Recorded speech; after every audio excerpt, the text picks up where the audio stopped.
Welcome back into Cotuit, Massachusetts, here at Lowell Park, where opening day is finally here. The Cape League 2021 season is set, and the Gatemen are set to do battle with the Cotuit Kettleers. Jackson Egan alongside Nick Magus. And Nick, a lot of excitement in the air. Full house here at Lowell Park. Yeah, this is as full as I've seen a stadium since over a year and a half ago. It's really nice to have fans back. It's really nice to have baseball back. And once again, just a beautiful day for it here in Cotuit, Massachusetts.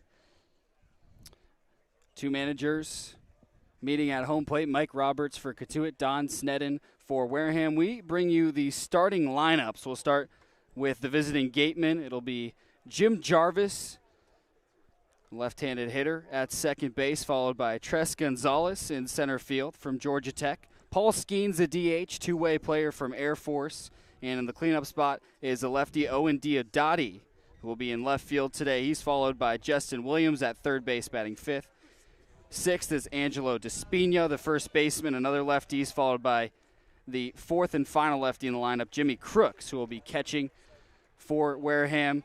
And then it's Cade Kern, the Ohio State center fielder, in right field today, and Cody Jeffries at shortstop out of San Diego University. But a formidable lineup, and a lineup that knows how to get on base.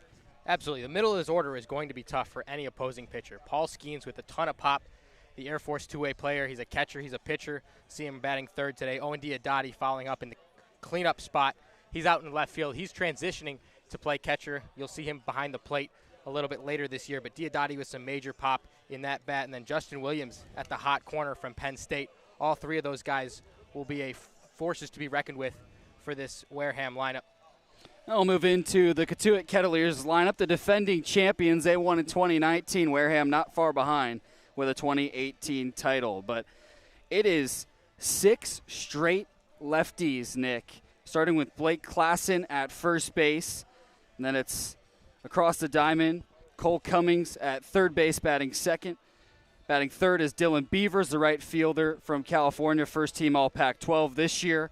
In the cleanup spot, R.J. Schreck, the left fielder from Duke, third team All ACC. Batting fifth is the switch hitter Brooks Baldwin. He'll be the DH. And sixth is Ben Rice, the catcher. And then it's all righties to close out the last three spots. John Rhodes in center field, Eric Brown at second, and Ryan Ritter at shortstop from Kentucky. Yeah, the big man in that lineup, also in the cleanup spot for the Kettleers, is R.J. Schreck. Had a huge season at Duke this year. Hit 337 with 18 home runs, knocked in 52 in 2021. Really a breakout year for him, and we'll see if he can continue that success into the Cape League here. For all of these hitters, for many of them at least, it's their first time using wood bats. That's going to be definitely a factor early in the season. It will likely be a pitcher's game, at least for these first couple of weeks. But with these three lefties facing off against the righty starter for the Gatemen, we'll see how it plays out.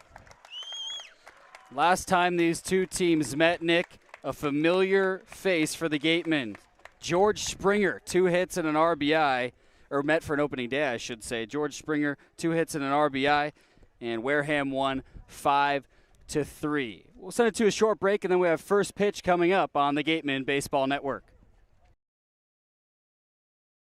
We appreciate and thank the sponsors who support the Cape League and the 10 teams. Our corporate sponsors are the financial backbone of the league. It is with their support that we are able to preserve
Welcome back to the Gatemen Baseball Network. We are set for the first pitch of the 2021 Cape League season. On the mound for the Kettleers is the right-hander Justin Mice. 6'2", 160 out of Pittsburgh. Plays for Eastern Michigan. His first pitch to leadoff man for the Gatemen, Jim Jarvis, misses outside for a ball. First pitch was a fastball. You'll see a lot of those today from Mice. Mixes in a slider and a changeup, but it'll be a fastball-heavy approach from the right-hander. 1-0 pitch, shot up the middle, where it's scooped up by Ritter, and he gets it on to first for out number 1. So quick out, just 2 pitches for Mice, but very fastball heavy. And he'll start it off against 2 lefties. And Paul Skeens, the righty DH. Stepping into the box is Tres Gonzalez, center fielder today from Georgia Tech. 1 away in the top of the first. Scoreless, and nobody on base for Gonzalez as he takes the breaking ball outside. First off-speed offering we got from Mice so far today. 1-0. Fastball splits the plate. Tres Gonzalez in the left-handed batter's box, wearing number 3. Full name Eduardo Alberto Gonzalez III. 1-1, chopped down the first base line, backhanded by Despina, and he'll do it himself, stepping on the bag for the second out. So 2 quick outs, and that'll bring up Paul Skeens, the two-way player from Air Force. DH in today, 6'6", 220 pounds, Nick, and he does a little bit of everything. He's played first base, DH, catcher, and reliever this past year for Air Force. First pitch to him, breaking ball drops into the zone for a strike, 0-1. Well, you said it, Jack. He's a catcher and a pitcher, and behind the plate, he really picked the only position where being tall doesn't really help you in the game of baseball. 0-1. Fouled over the right side. So no balls and 2 strikes to Skeens. He dominated this year at Air Force. 48 starts, that was every game for the Academy. 410 hitter. As that pitch misses low. It's making a ball on 2 strikes to Skeens. He hit 11 home runs, had 43 RBIs, and a .697 slugging percentage. 1-2 pitch. Fastball just misses. A little bit low. 2 balls and 2 strikes to Skeens. Couple fastballs right there, challenging the outside part of the plate. 94 and 93 miles per hour, respectively. 2-2 pitch, 2 outs, nobody on. Skeens lines it into right field for a base hit. Gateman's first hit of the 2021 season comes off the bat of Paul Skeens. And he's aboard with 2 away in the top half of the first. And that's a good piece of hitting, a really mature piece of hitting from Paul Skeens. Challenging him away 2 times in a row, comes back to that outer half for the 3rd consecutive pitch. That time he was looking for it, and he shot it the other way for a base hit. Owen Diodati, the left fielder for the Gatemen, steps into the left-handed batter's box. From the stretch, the pitch is grounded to the right side, bobbled by the second baseman Brown, and it gets away to right field. Diodati's safe at first, Skeens into second. And the Gatemen get a gift in the top of the first. That'll put 2 runners on with 2 outs. Easy grounder for Brown, Nick, and it just went right off his glove. Yeah, that's true. And if you're Mice here on the mound in this situation, this is where your mental toughness has to show through as a pitcher. You got 2 quick outs, gave up a hit to Skeens, should have been out of the inning right there, but now with a runner in scoring position and another one at first base, need to buckle down here and get out of this frame unscathed. 2 outs, runners on first and second for Justin Williams, the third baseman. Look to second, the pitch from Mice, fastball on the outer half for a strike. Touched a 95 right there on the gun, right on the outer black. That pitch is unhittable for a right-handed batter. Williams, a junior from Penn State, 300 hitter with 5 home runs and 22 RBIs this past season. 0-1. Curveball misses outside. So a single and an error put runners on first and second for Wareham. Williams trying to drive in a run with 2 outs. 1-1 pitch. Fastball low and away. Williams with a bit of an advantage here in a 2-1 count and a fastball-heavy pitcher. You almost know exactly what you're getting in this situation. He's geared up dead red on a pitch like this. We'll see if he gets what he's expecting. Step off the mound for Mice. Chase Skeens back over to second. Slight breeze moving through right field. Only a couple clouds in the sky. Clear day. Gatemen trying to drive in a run with 2 on. 2-1 pitch. Fastball for a strike on the outer half. Williams took that all the way, Nick. Yeah, and he was looking for a fastball there, but Mice, when you can locate as well as the right-hander from Eastern Michigan can and touch the outer part of the plate just like he did, still unhittable for a pitcher who's looking for a fastball. 2 on, 2 out, 2-2 pitch coming. Top of the first. Pitch is lined to second, and Brown has it. Snow coned it in the top of his glove, and he gets to make up for his error right away. Grizzlies leave 2 on after a hit and an error, and we head to the bottom of the first scoreless on the Gatemen Baseball Network. Cape Cod Coca-Cola thanks you for supporting the Cape Cod Baseball League and for refreshing yourself with ice-cold Coca-Cola products. Please remember to recycle your empty bottles, cans, and all other recyclable materials. It takes only 6 recycled plastic bottles to make a new baseball cap.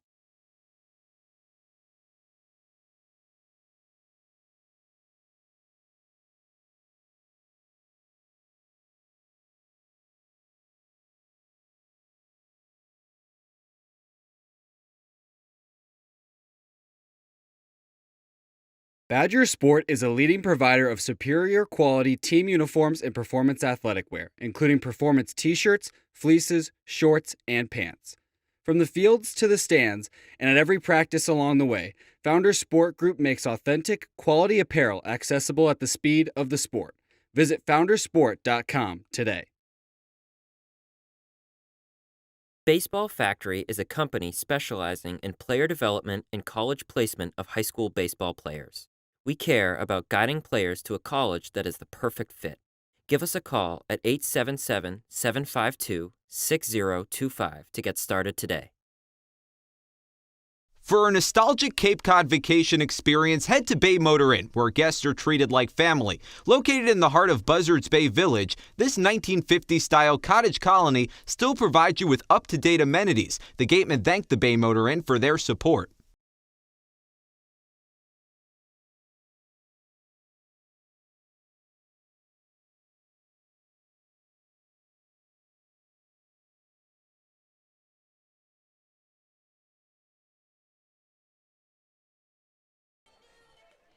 Welcome back to the Gatemen Baseball Network. Jack Sadigan, Nick Magus. Bottom of the first, Wareham left 2 on in the top half of the inning after a hit and an error, but it is Klassen, Cummings, and Beavers. 3 straight lefties due up against the big right-hander, 6'5", Nick Clayton out of Clemson.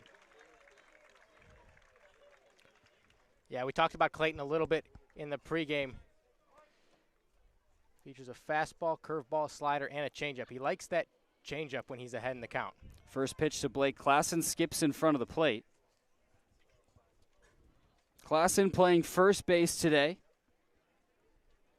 Sophomore out of Eastern Oklahoma Community College. 388 hitter, 20 home runs, 75 RBIs. Big stats this year for Klassen, as that pitch misses low again. Skipped 2 in a row, Nick. Yeah, just overthrowing a little bit. Sometimes as a starter, especially one who's come out of the pen all year, you're amped up a little bit for the first start, and I'm sure he knows his first start in a little while. Just overthrowing a little bit, expecting to settle in here in the next couple of batters. 2-0 pitch to Blake Klassen. Fastball finds a corner. 2 balls and a strike. Clayton had the most wins for Clemson this year with 6. 4.30 ERA, 37 2/3. Like you said, Nick, came out of the pen, and he's trying to transition into more of a starting role with the Tigers. As the 2-1 is lined up the middle, and that'll get through for a base hit. Cotuit's first hit comes off their leadoff man, Blake Klassen. Single up the middle. And a leadoff base runner for the Kettleers. Still nobody out in the bottom of the first. It's exactly what you want your leadoff hitter to do. Blake Klassen staying short, staying up the middle with an approach right back between the shortstop and the second baseman. And he's aboard to get the Kettleers in business here in the bottom of the first. Third baseman Cole Cummings into the left-handed batter's box.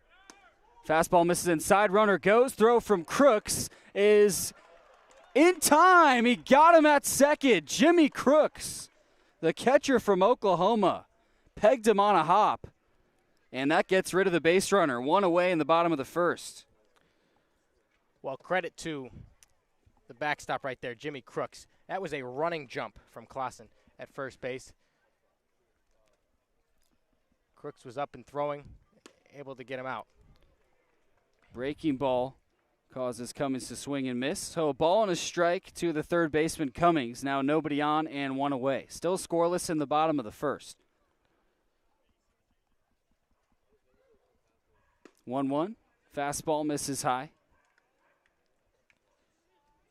Crooks has been solid defensively all through his year at Oklahoma this past year. And if you're Clayton in this situation, giving up a leadoff base runner and having a catcher delete that right away has got to be a great feeling. 2-1 pitch. Fastball right down the middle. So 2 balls and 2 strikes for Cummings. But that has to be a big confidence boost, Nick. You give up a leadoff hit. 2 pitches later, nobody on the bases.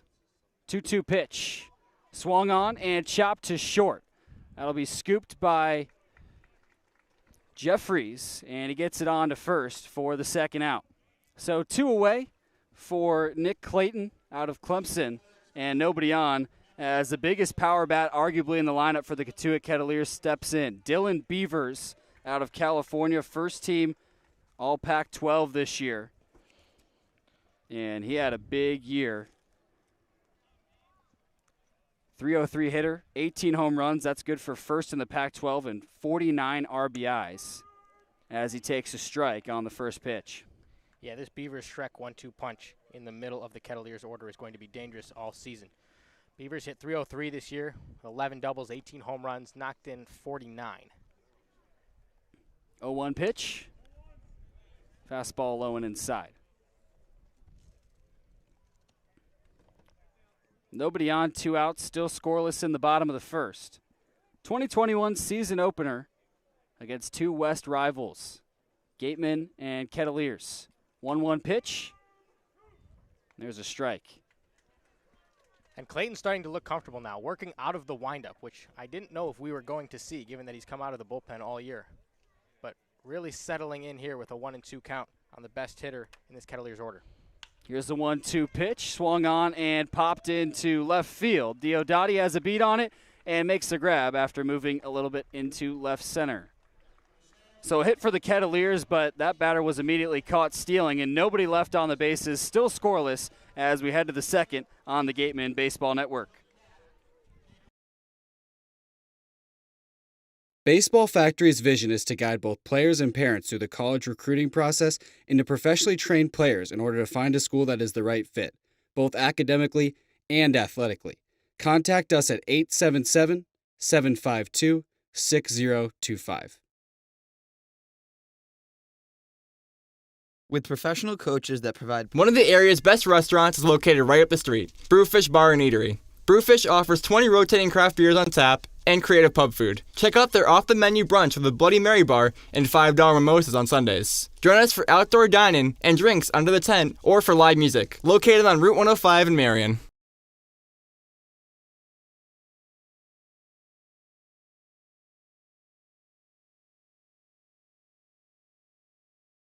Cape Cod Healthcare is committed to coordinating and delivering the highest quality healthcare services which enhance the health of all Cape Cod residents and visitors. You can expect this level of patient-centered care throughout our entire healthcare system. Imagine waking up to a seaside breeze, a fishing fleet leaving for work, and a crimson sun rising over seals relaxing on the sandbars. This is the experience of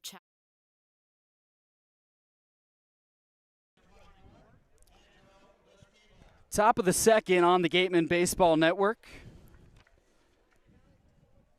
6, 7, 8 hitters due up for the Gatemen as Angelo Despina, the first baseman, steps into the left-handed batter's box.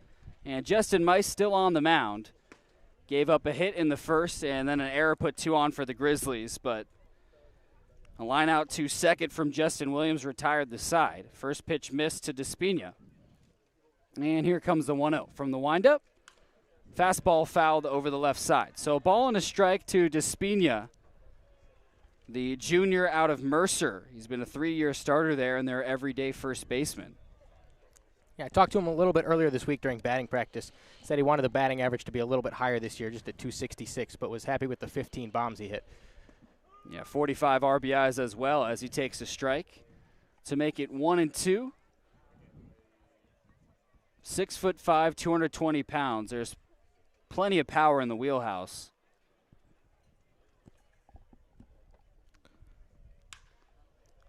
One, two, roped foul. A little bit late. Despina staying alive with 2 strikes. Also a 2-sport athlete in high school. Set his high school's records for the most passing yards and touchdowns in a single game as a quarterback. Has a ball and 2 strikes. Scoreless.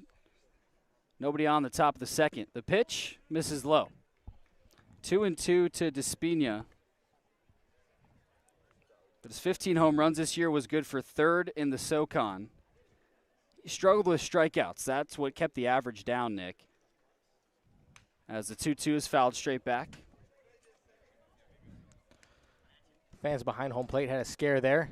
Been a while since they've seen a foul ball come at them live in a ballpark. Yeah, packed house in Lowell Park today. Opening day, a lot of excitement. 671 days without Cape League baseball. 2-2, line foul again. Despina continuing to battle, and I think he broke the bat on that one. The first broken bat of many that we will undoubtedly see in the Cape League season this year. But he's staying tough with a 2-2 count here. Just trying to time up Justin Mice. So he'll get a fresh bat. And some lovely ball boys for the Kettleers to freshen up our home plate umpire.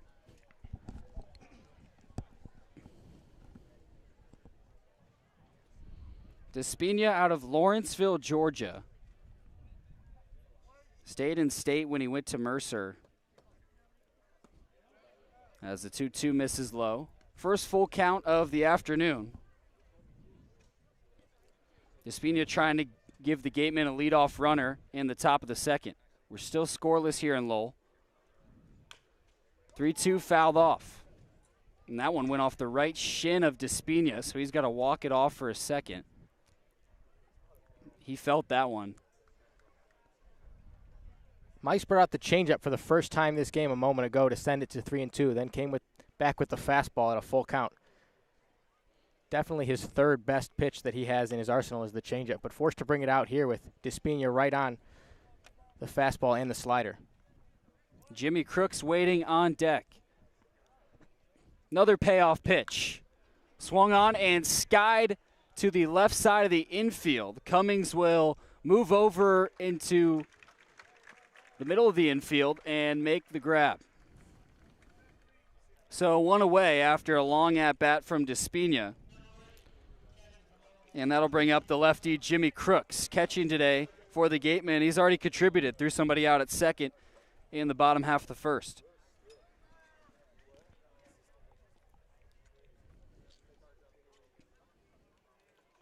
One away, nobody on, still scoreless between Cotuit and Wareham. First pitch to Crooks, fouled over the left side. Mice sitting at about 90 to 93 with the fastball. He's done a nice job pounding the strike zone so far with that pitch.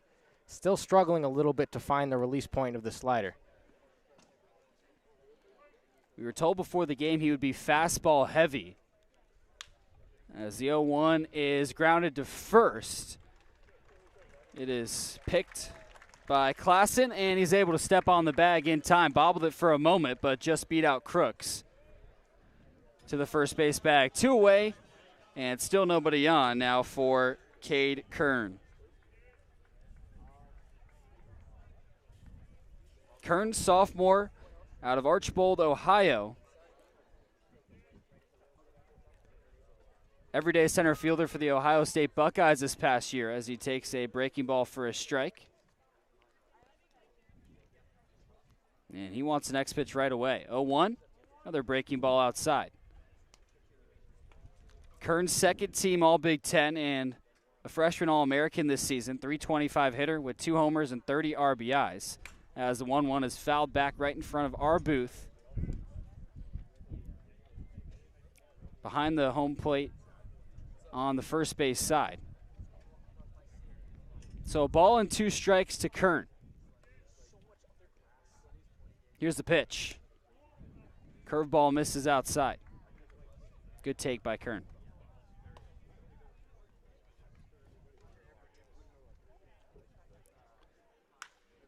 Fast movement for Mice. 2-2 is hammered into left field. That'll drift back Shrek, who starts to move into left center and makes the catch over the shoulder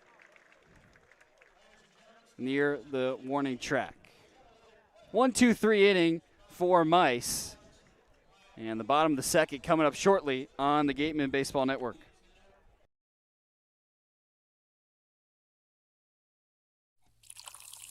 Cape Cod Coca-Cola thanks you for supporting the Cape Cod Baseball League. Cape Cod Coca-Cola has been proudly refreshing the community for over 30 years, and we're honored to support the Cape Cod Baseball League and many other wonderful organizations on the Cape.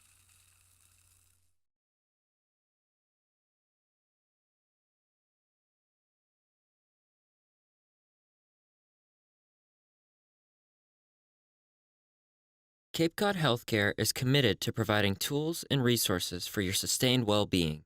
We recognize the vital role of preventative medicine in your health journey and want to help you not only get well, but stay well.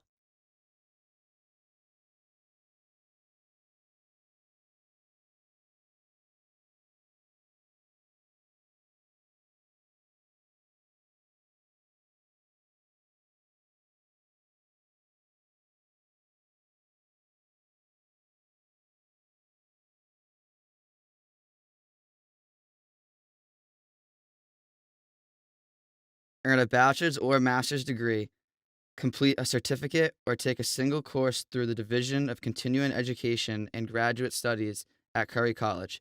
In person. Bottom of the second we go, still scoreless in Lowell Park. As Clayton approaches his second inning of work, gave up a hit in the first, but nobody left on the bags after Crooks, caught Klassen stealing.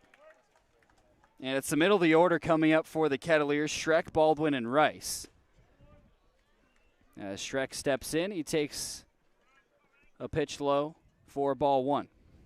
Shrek, junior out of Duke, third-team All-ACC this year, .337 hitter, 18 homers, 52 RBIs. 1-0, grounded up the middle, and it goes right through the glove of Jeffries.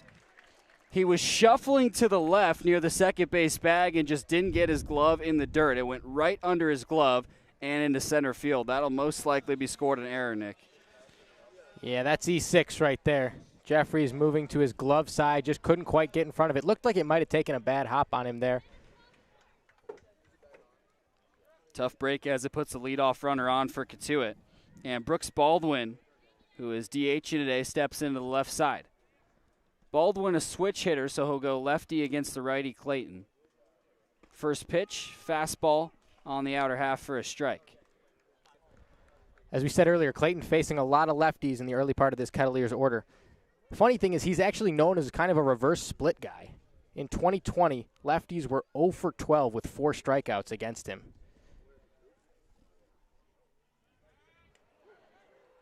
Pickoff move to first, just late. Clayton looks very comfortable in that starting role on the mound, which he hasn't done any of this past year. Trying to transition into more of that role for Clemson. Normally hasn't thrown more than a couple innings in a contest. Went 4 innings a couple of times this season. 0-1. just outside. That was the right on left changeup right there. Starting it in the middle of the plate, working it down and away to the hitter on the left-hand batter's box. Really good pitch right there, just missed the zone. A ball and a strike to Baldwin as that pitch misses outside, excuse me. 1 on, nobody out for Cotuit, scoreless in the bottom of the second. Clayton to look to first. Let her high hold. Try and pick at first. Throws late. Second attempt over there. He's worried about Schreck's speed. Baldwin, the batter out of UNC Wilmington, led the Colonial Athletic Association with 79 hits this season. 1-0, smash foul. Or 2-1, rather. So count even at 2 balls and 2 strikes for Baldwin.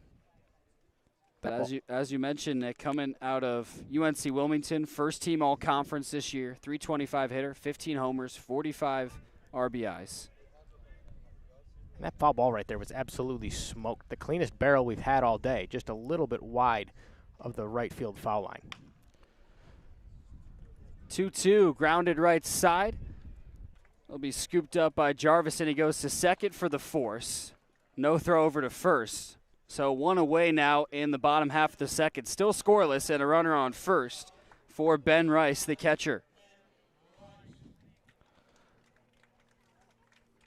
Rice, one of 2 really good catchers in this Kettleers lineup. He's known more for his bat. His counterpart, Matt Donlin, known more for his defense. But Ben Rice did not play in 2021 as a member of the Ivy League. Takes first pitch outside.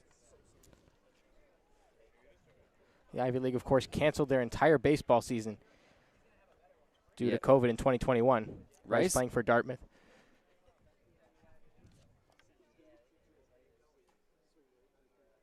One-zero pitch.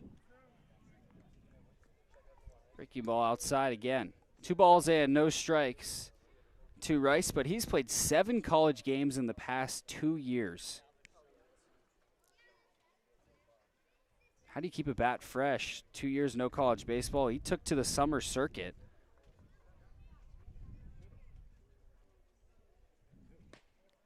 As 2-0 misses outside again.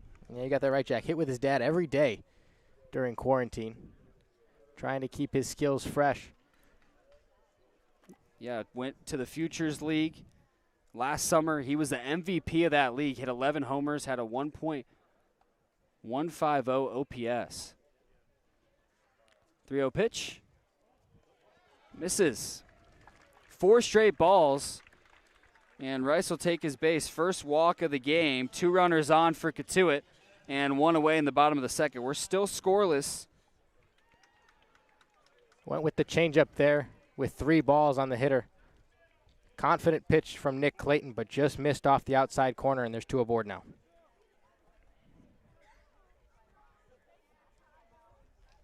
That'll bring up John Rhodes, the center fielder. Rhodes, a junior out of Kentucky, where he spent the last 2 seasons. .251 hitter with 11 homers and 36 RBIs this past year. First pitch from Clayton, fastball. There's the strike. First and 5 pitches, but that has to feel good for Clayton. Fastball sitting right around 89-90 right now for Nick Clayton. Seen the velocity dip just a little bit since last inning. And Rhodes now in the right-handed batter's box, the first righty he's faced so far today. Yeah, it was 6 straight lefties up to this point, and now it'll be 3 straight righties. 0-1 is foul tipped into the glove of Crooks. No balls and 2 strikes to Rhodes.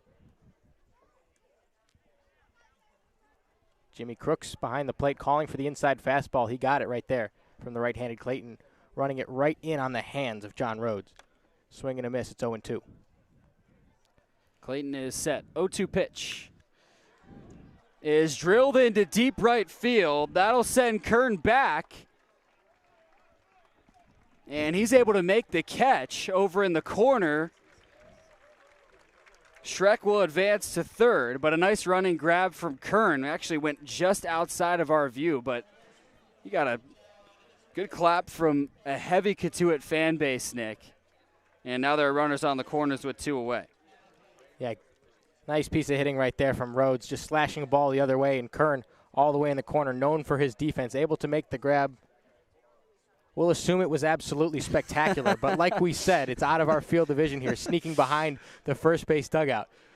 Well, at first I thought I got down for it. But runners on the corners with 2 away. We're still scoreless. Clayton trying to get out of the first real trouble he's seen today as his first pitch to Eric Brown, the second baseman, misses inside. Nothing like calling a ball game from field level. I don't know about you, Jack. I've never had the opportunity to do this before. We have a great view of the park outside of that exact corner where the ball just went.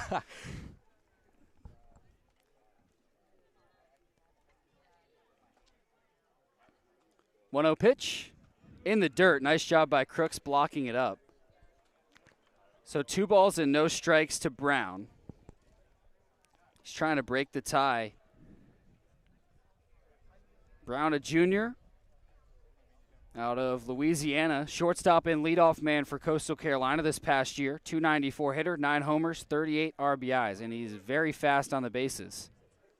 Calls time to reset. Brown, a guy with great barrel control, feel for his barrel in the box, can hit for average, can hit for power, but the main thing about this hitter is he does not strike out. .413 on base percentage this past season. 2-0. Fastball just a tad outside. So 3 balls and no strikes to Brown. He does have a base to give. That would load up the bags with 2 outs. Still scoreless. And Ryan Ritter, the 9-hitter, is on deck.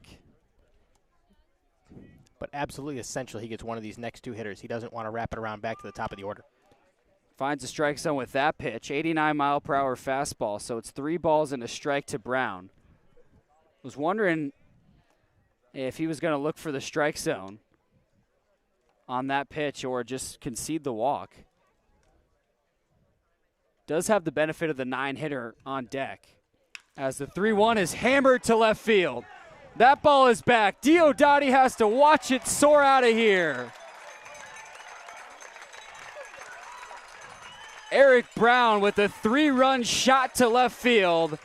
And Cotuit will strike in the bottom of the second. He does a Fernando Tatis jump around third. The junior for Coastal Carolina opens up the scoring. And he did it with a bang. Well, a bang is right. That ball was absolutely smoked over the left field wall. And if you're Nick Clayton, that's exactly what you can't do with runners on base, which is get behind to a hitter and get behind to a really good hitter. Looking 3-1, got a fastball, and absolutely launched it to give the Kettleers a 3-0 lead here in the bottom of the second inning. And so an error and a walk come back to haunt the Grizzlies. And it's now 3-0. Ryan Ritter at the plate. And he takes the ball outside.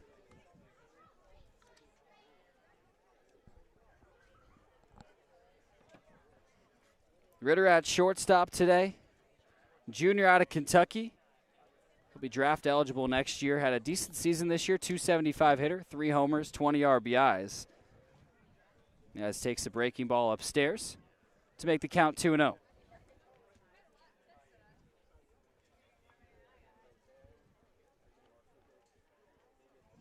Clayton back to the windup. 2-0 pitch is grounded to the left side. Jeffries has it while shuffling to his left. The throw wide right, but Despina has the reach and kept his foot on the bag. Nothing like having a 6'5" first baseman. That'll retire the side, but a 3-run homer for Eric Brown gives Cotuit just that, a 3-0 lead. Third inning coming up on the Gatemen Baseball Network.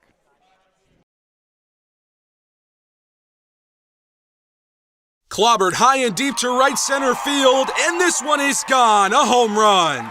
That home run's brought to you by Eastern Propane and Oil, another scholarship for a deserving youth. Eastern Propane and Oil, we're in your neighborhood.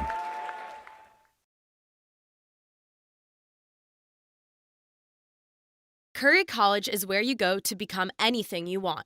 Curry prepares students to engage in successful careers with learning beyond the classroom. Explore undergraduate programs, including new majors in sport and recreational management, graphic design, marketing, and computer science, online at www.currycollege.edu. Whether you are recently retired or still working, Fairway Financial can help you create clearly defined retirement income strategies to help protect your wealth, create guaranteed income for life, and provide a legacy for your family. We are committed to earning your trust by thoroughly understanding your goals and dreams and helping you gain greater financial confidence. To learn more, visit Fairway Financial in South Yarmouth or go to fairwayfinancial.net. The Wareham Gatemen would like to thank Franklin Sports for their sponsorship.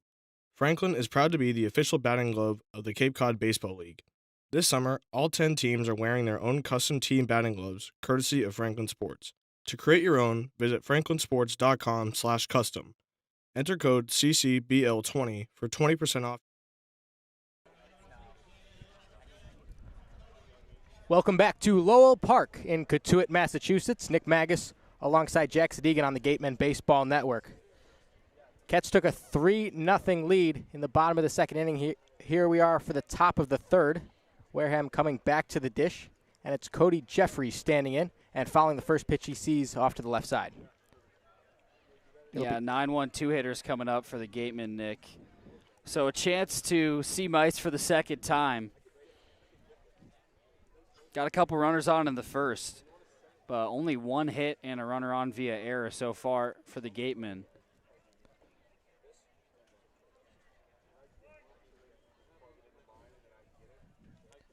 Mice working out of the windup.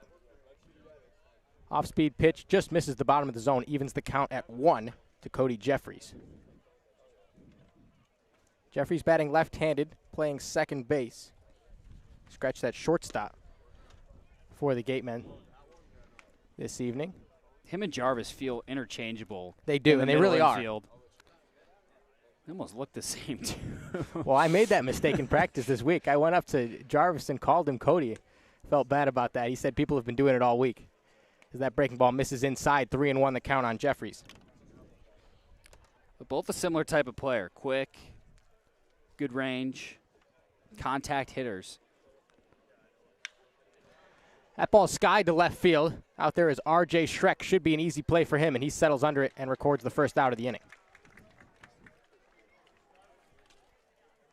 Mice really starting to settle down on the mound now after giving up only one hit in the first inning to Paul Skeens. It was a 1-2-3 second, and now retires the first batter in the third here in Cody Jeffries. Yeah, don't let the school fool you. I mean, out of Eastern Michigan, but he went 8 innings against Mississippi State this year. 8 no-hit innings, that is. Right.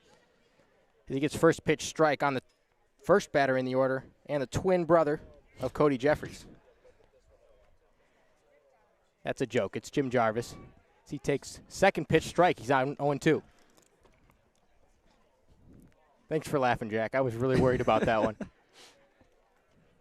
Got to keep your confidence up early. You going to let me slide later in the season? Fastball up and away, 1-2 on Jim Jarvis, second baseman out of Alabama.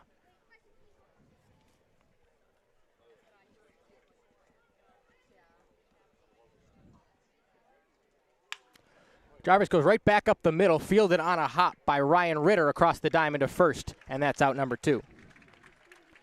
Ritter shifted up the middle right there on Jim Jarvis and playing in a really good spot, as that ball would have been a base hit in any normal defensive positioning.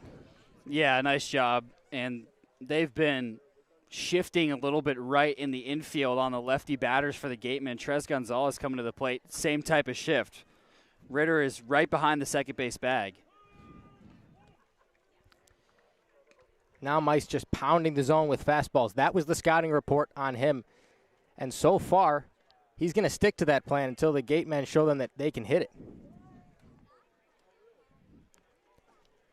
Count goes to 1-1 after a pitch in the dirt. Base is empty here with 2 outs for Wareham in a 3-0 ball game with the Kettleers on top.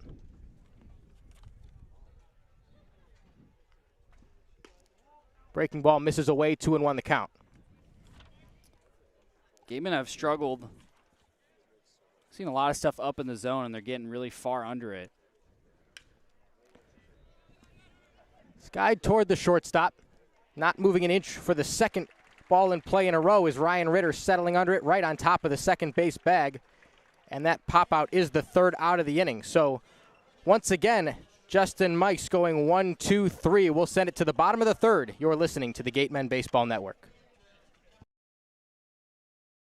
Wareham House of Pizza has been serving Wareham and Marion for over 40 years with steak and cheese, pizza, and subs. Located in Shaw's Plaza, head on over for pickup or let them deliver to you. Located on the Cape Cod Canal, Keystone Place at Buzzards Bay is the area's newest rental independent living, assisted living, and memory care community. With some of the area's largest apartments and an ultra-inclusive monthly service package, Keystone Place is a life-fulfilling retirement community unlike any other. Discover Keystone Place, the best option in Cape Cod.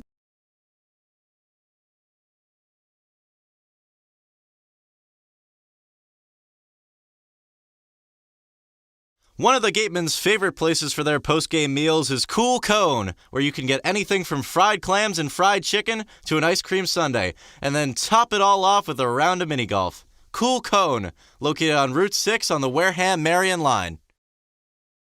The law firm of Lang, Exafaris & Bullard, providing families and businesses in the greater New Bedford community with legal services for 40 years. We look forward to serving you. For an appointment, call 508-992-1270. We invite you to learn more about the law firm of Lang, Exafaris & Bullard by visiting our website, lxblaw.com.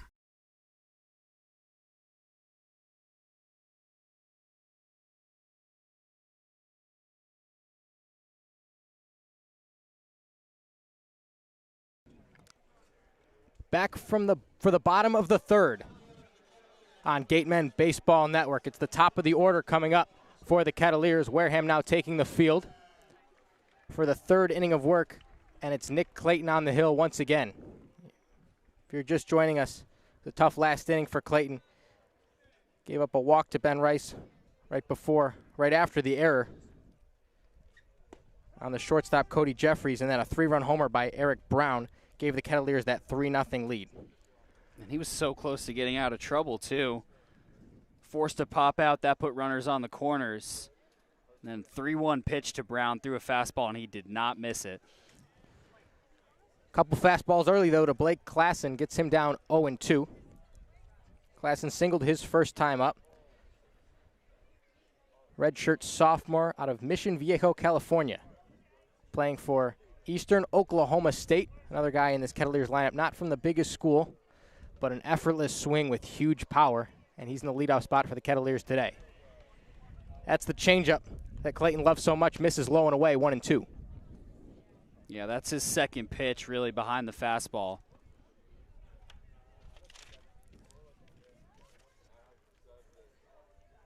Clayton, as we mentioned, usually a reliever for Clemson, but working out of the windup in the starting spot today. So that ball skied off to the left side and over the bleachers and out of play. I'll tell you what, all those fans of the bleachers have been looking for a souvenir today. Every single foul ball to the left side has gone over the bleachers. No chance for a fan to make a grab. That's true. Also, a lot of foul territory here at Lowell Park. A good 50 feet, maybe even more than that, to the left of the third base bag before you reach the dugout. Misses with a breaking ball. Up and away does Nick Clayton, and it's 2-2.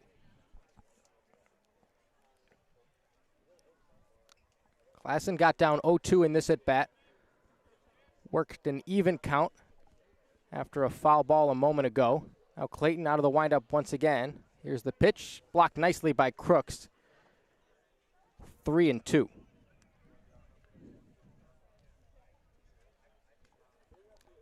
Klassen played his freshman year at the University of Arizona before making his transfer to Eastern Oklahoma State.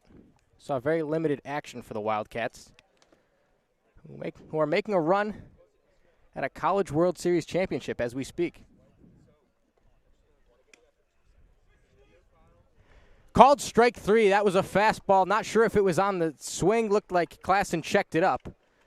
But either way, it was in the zone, and that's the first out of the inning on a dotted fastball from Nick Clayton.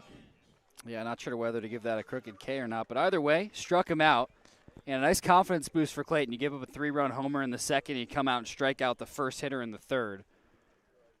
Yeah, pretty sure he did go around, but it was an emphatic call by the home plate umpire. So we'll give him the backwards K as that ball's ripped into right field for a base hit off the bat of Cole Cummings, who comes up and ambushes the first pitch after his teammate Klassen worked a long at bat a moment ago.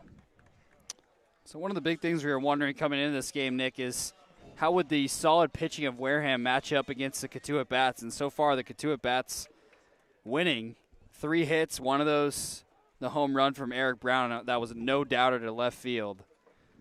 But they have put pressure on Clayton in all 3 innings. He's had to work extremely hard. You got that right, Jack. And we've talked about the wood bats as Dylan Beavers swings through strike 1.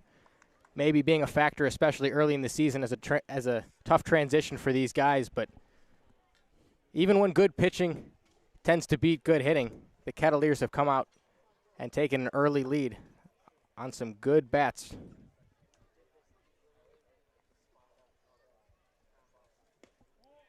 Dylan Beavers takes a fastball up and away, evens the count at 1.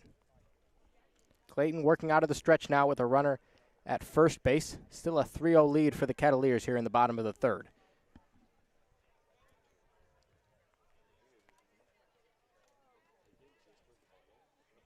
Clayton comes set, checks the runner, short kick to the plate, and that one's fouled off. Nice job getting to a 2-strike count on Beavers. He is so dangerous at the plate. An inside-out swing with just easy power. Led the Pac-12 in home runs this past year, like I mentioned, his first time up. But he's a threat to go yard on any pitch. Even with 2 strikes here. As Clayton comes set, here's the 1-2. Swing and a miss, strike 3. That was the changeup that just disappeared from the bottom of the strike zone. And Beavers takes the long walk back to the dugout. Second strikeout of the game, second strikeout of the inning for Nick Clayton. That was his best changeup of the day. Beautiful drop, and Beavers had no chance. I mean, he just poked his bat out at it. But I like what we're seeing for Clayton, a guy who normally is a reliever, doesn't go very deep in games, starting to settle in a little bit. Yeah, the errors behind him haven't helped, or at least it was one error as that ball is poked to right field. Kern settling under it, and he makes the catch to retire the side. So after the one-out single by Cole Cummings, Nick Clayton strikes out Beavers, gets Shrek to fly out, and we'll send it to the 4th inning. You're listening to the Gatemen Baseball Network here from Cotuit, Massachusetts.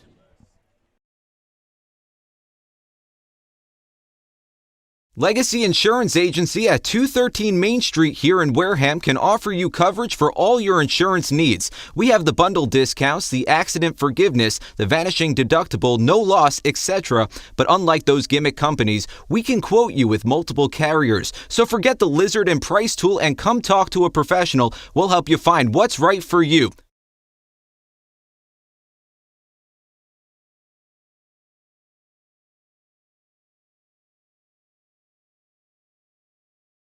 The AD Makepeace Company also owns and operates Reed Custom Soils, the area's leading manufacturer of custom soils, including CU structural soil and Rooflight certified green roof media. Reed Custom Soils is also a manufacturer and distributor of baseball infield mix and conditioners. To learn more, visit admakepeace.com or reedcustomsoils.com.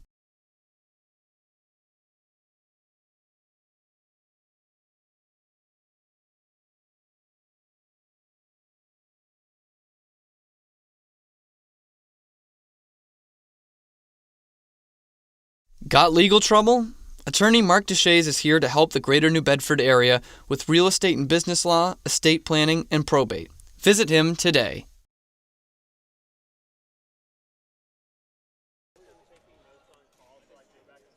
Back on the Gatemen Baseball Network.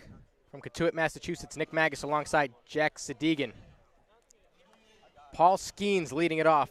It'll be 3-4-5 for Wareham in a 3-0 Kettleer lead ball game. Skeens, Diodati, and Williams coming up here in the top of the 4th inning. Yeah, one swing of the bat, it's a different set. No doubter to left field from Eric Brown. 3 runs on one swing for the Kettleers. as Paul Skeens swings and misses at strike one.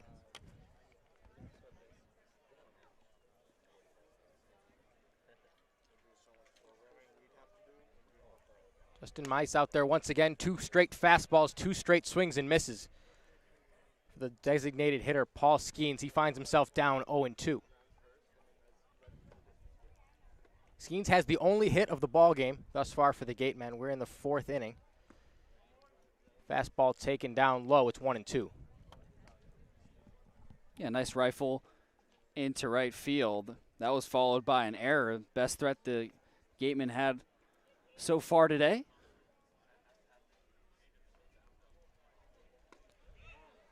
That just misses the outside corner. Ben Rice set up away. Looked like a good pitch. Tell me where that missed, Nick. I think Skeens just got a gift. See if he could take advantage with the 2-2 count. Well, that was just a bit off the plate. I think because Ben Rice set up out there, it looked a little bit better than it was. And a lot of times as a catcher, you can get that call.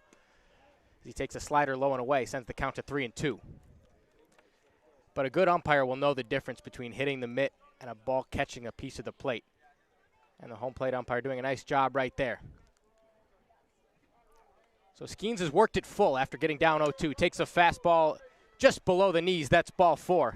And the dreaded leadoff walk is aboard for the Gatemen in the top of the 4th inning. Yeah, that's big. Hopefully he can get something going for Wareham. It just hasn't been a lot from the bats so far. But a nice job by Skeens. Patient at bat, and for a power hitter, took a lot for him to take some of those pitches that were close to the outside of the plate. Patient and disciplined. That ball smoked out to right field. No doubt about it for Owen Diodati, who came up and launched the first pitch over the right field wall. A 3-0 deficit for the Gatemen, now 3-2 as he rounds third and touches home on a 2-run shot off the bat of the Gatemen left fielder. That one certainly quieted the crowd. Everyone knew right off his bat that was getting out of here. So shot to left field for Cotuit. Diodati strikes back with 1 to right field. We got ourselves a ball game, Nick.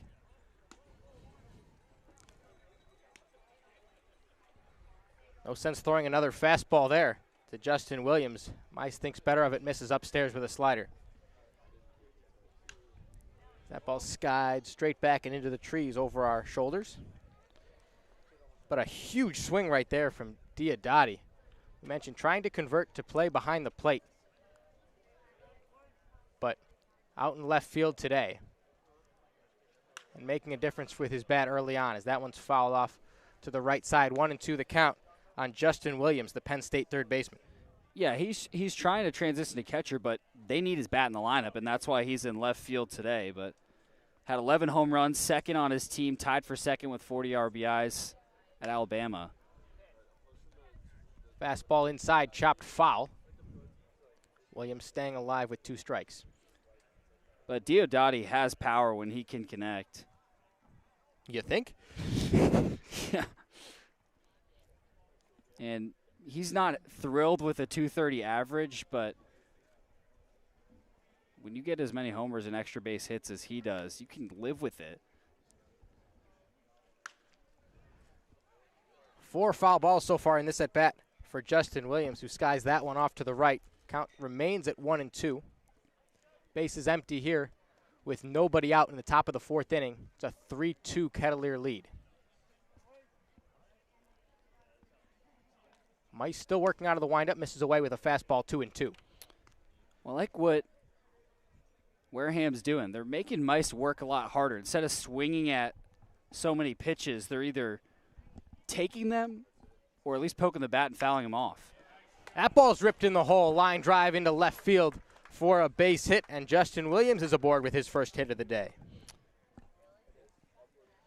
And you could see it right there. What you do when you foul off and take more pitches is you not only see more pitches, but it gets frustrating for the pitcher, and he has to throw more pitches in the strike zone. So he saw a fastball, easily ripped it into left field.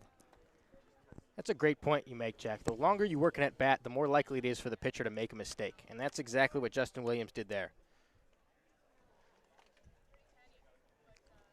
We'll take a break here as meeting on the mound for the Kettleers after a couple of hits.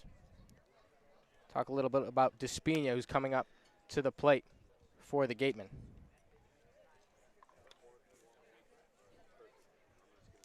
Despina, you mentioned, Jack, out of Lawrenceville, Georgia. Top-tier athlete, big guy. Plays first base, standing at 6'5", able to stretch and reach a lot of throws that he otherwise wouldn't make the play at. Looks up to Derek Jeter as his favorite player. Admired the work he put in and the passion he played the game with.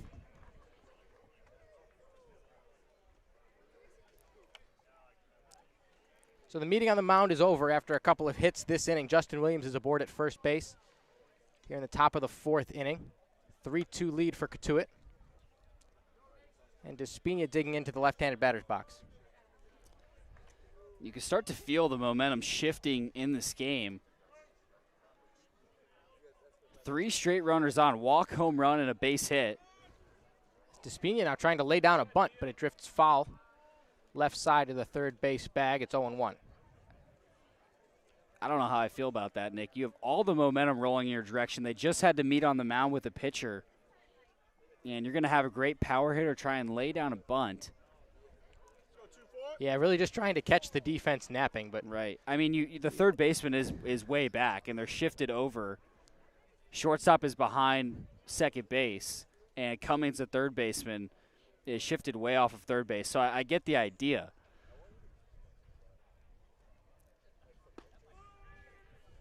Yeah, if the execution were different, we'd be saying something different. Right. But because it's a foul ball, Despina now down 0-2 after taking a slider for a strike. And it's a different at-bat here than it would have otherwise been had he been swinging first pitch, no doubt.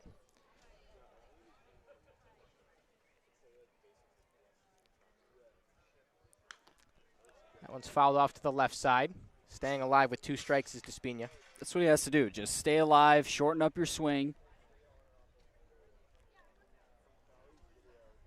Like what you said earlier, Jack, there's only, at least at the major league level, they say a pitcher only makes a mistake once in at-bat. You only get 1 pitch to hit every at-bat. And the longer you can drag an at-bat out, the more likely it is that you're going to see that pitch or more pitches. But that one's called strike 3. Came with the backdoor slider. The umpire rung him up. And he walks back to the dugout, the first out of the inning. The first strikeout of the ball game for Justin Mice. For as well as he's pitched, he's relied quite a bit on his defense. And now with 1 out in the inning, it will be the first call to the pen of the 2021 Cotuit Wareham season. So we will step out for a moment here. You are listening to the Gatemen Baseball Network. Back in a moment with more of the action. Got legal trouble? Attorney Mark. Northeast Maritime Institute's College of Maritime Science is a proud sponsor of the Wareham Gatemen. If you're looking for a career at sea, look to NMI's program of education, adventure, and employment on northeastmaritime.com, America's premier 2-year maritime college. Get your glow on at Compassionate Med Spa. They're compassionate about getting your perfect skin. Come get your glow on. Call 774-678-7319. Mention this ad and get 25% off at Hydra Facial. The Mezzaluna Restaurant is a family-run Italian restaurant celebrating 80 years in business. Located on Main Street in Buzzards Bay, Mezzaluna specializes in Italian cuisine, a lunch menu that's the best deal in town, and serving some of Cape Cod's famous prime rib every Wednesday and Saturday. Come enjoy the feast at Mezzaluna, the Italian family restaurant. For sales and rentals of Caterpillar machinery, generators, and marine engines, visit MiltonCat.com, your area cat dealer. Milton Cat, the Cape and Islands Caterpillar dealer, is proud to be a sponsor of today's game. Does your insurance agent know you by name, analyze your stats, and help you with your game plan? If the answer is no, then it's time to draft Morse Insurance. Their local team will get to know you, assess your risk, and develop a strategy to protect your home, auto, or business. Visit us online at morseins.com. Hashtag Morse, of course, has your back. The Cape Cod Baseball League would like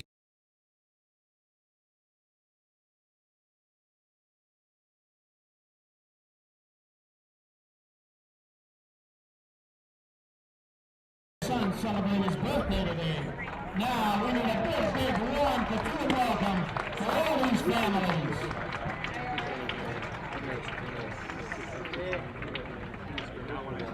Serving southeastern Massachusetts and Rhode Island, Office Technology Group has been the area's source for advanced digital, multifunctional copiers. Yeah, they're muted. Got legal trouble? Attorney Mark Deshays is here to help the greater New Bedford area with real estate and business law. Mosquito bites and ticks. No, yikes! When the bugs get scary, just call Mosquito Mary's 866 Ask Mary or visit us at mosquitomarys.com. Red Shirt Fridays is a national program created to acknowledge, honor, and support our troops who put themselves in harm's way to defend our freedoms. In support of this program, the Cape League teams will be wearing a specially designed red jersey every Friday. This special weekly celebration of Red Shirt Fridays is sponsored by 47 Brand, HP Hood, Cape Cod Regional Transit Authority, Advanced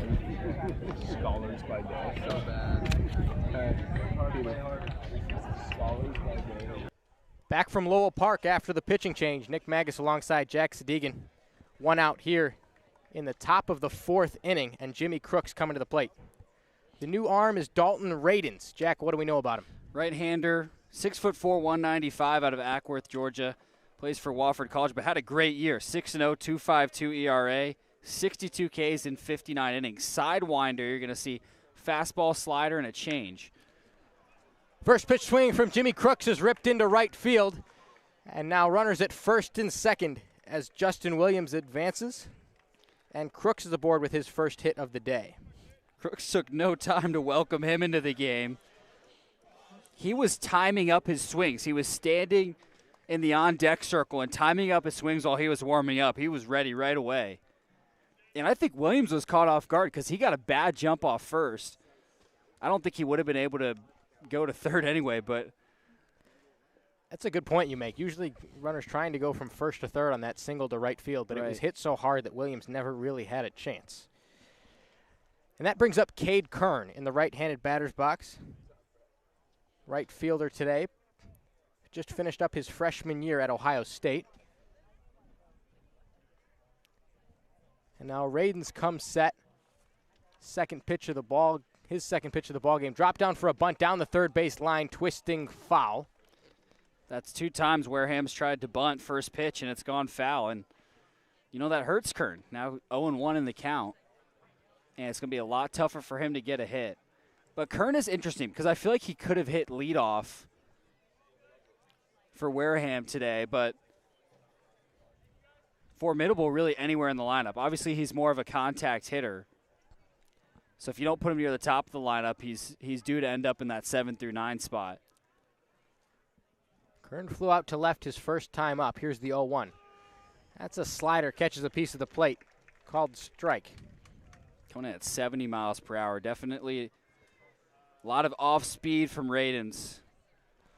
Well, he's a junk baller. The fastball from the right hand goes down and in to right-handed hitters because of that low arm slot. The changeup does the same thing. And he's got his pick of the litter here with Kern 0-2. Comes with the slider again. It's outside, 1-2. Good take by Kern. Just has to try and put one in play here with 1 away and 2 runners on. Last thing you want to do is strike out. A 3-2 Cotuit lead here in the Gatemen half of the fourth inning. Runners at first and second, 1-2 to Kern. Taken low, it's 2-2.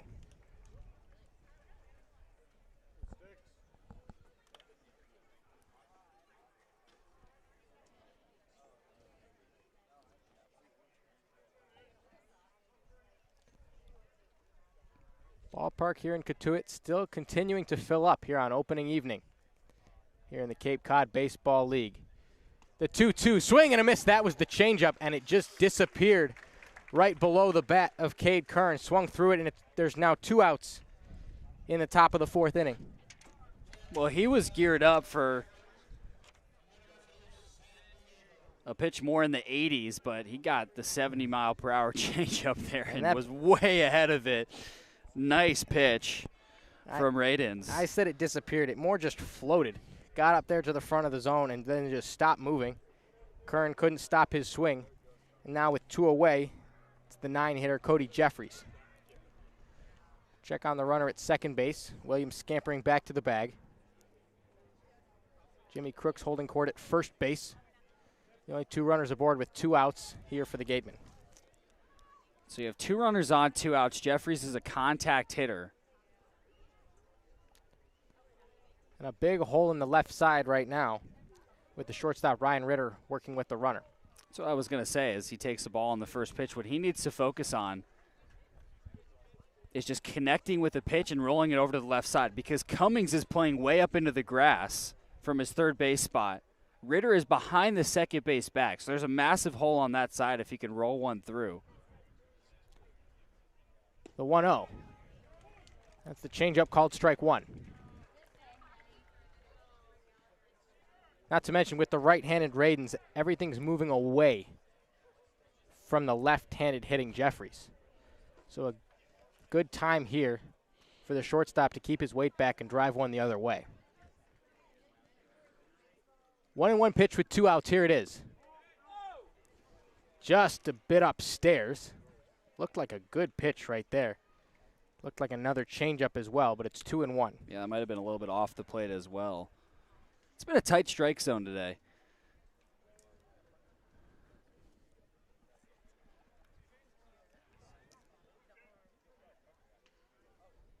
Rhodes comes set once again. That ball skied toward the middle of the infield. The third baseman Cummings calling for it, coming over all the way to the first base side of the mound and makes the play on the run to retire the side. So after a long top of the 4th, the Gatemen get 2. They cut the deficit to 1, and we will send it to break. You're listening to Wareham Baseball on the Gatemen Baseball Network.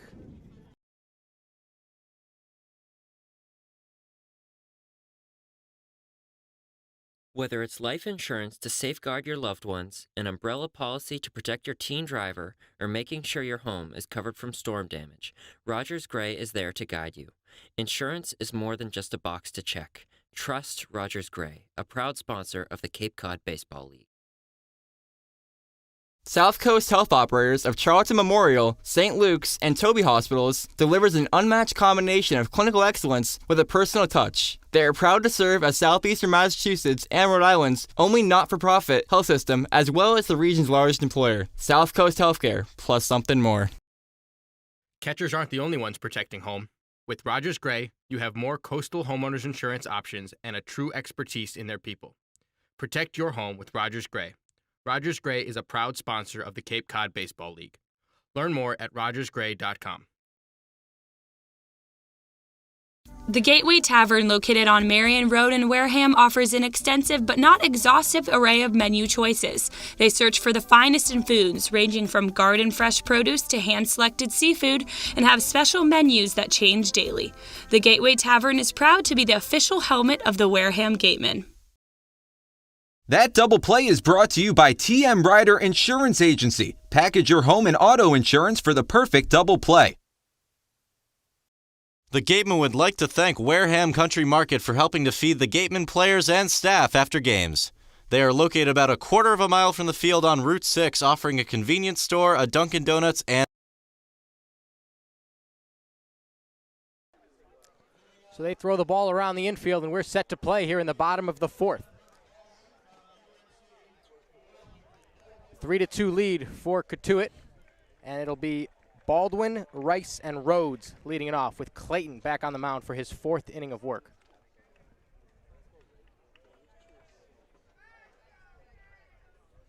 Clayton working out of the windup once again.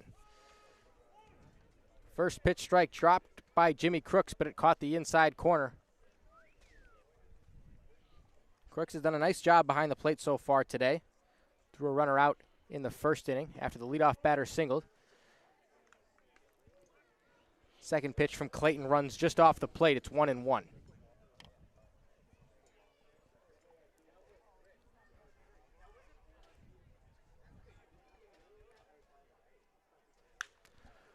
One hammered out on the right field line, but twisting foul and out of play into the trees. Beautiful scene here at Lowell Park in Cotuit, Massachusetts. The ballpark just surrounded by forest. The home plate side is empty where people walk in and park their cars, but everywhere from the third base bag all the way around the outfield to the first base bag, just enshrouded in trees. That one's chopped foul toward the first base dugout, 1-2. And it's a great place to pull up a chair and watch a baseball game. You can pull up a chair anywhere all the way around the outfield, anywhere on the first or third base side outside of the big grandstands. Fans wrapped around outside the outfield fence as well. Pulling up lawn chairs, picnic blankets. That ball's ripped to center field. Long run over for Tres Gonzalez, who cuts it off in the gap and makes the play. So Baldwin, who grounded into a fielder's choice his first time up, is retired after a fly out to center. And here comes the catcher, Ben Rice. There was a big gap in left center. Long run for Gonzalez, who was shaded over towards right field. But a nice job by the center fielder from Georgia Tech getting over there. Another lefty coming up. It's Ben Rice. He takes a slider in the zone for strike one. I'll tell you what, Clayton the last 2 innings, Nick, has looked so much more comfortable than the first 2. Absolutely right. Gone 3 1/3 now, giving up 3 runs on 1 swing of the bat. We've mentioned that Eric Brown home run a couple times now. That slider's up and away, evens the count at 1.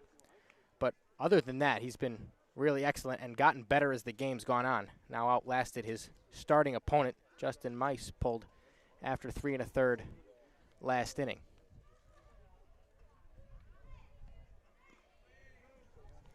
Fastball skipped in low off the glove of Jimmy Crooks. It goes to the backstop.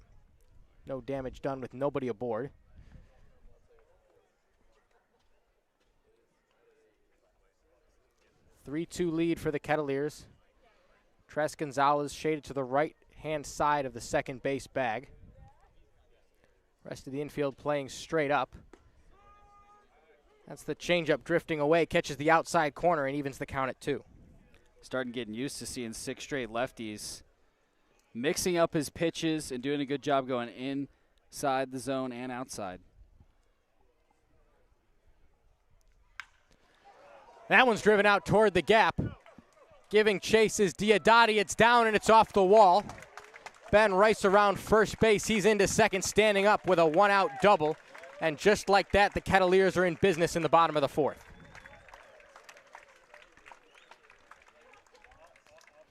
Well, Clayton had retired 4 of the last 5, but Rice, excellent job squaring up that pitch, and he drove it well into left center field. And a little bit of confusion as well as Gonzalez and Diodati nearly collided getting that baseball. Sometimes that'll happen. You haven't played with somebody before.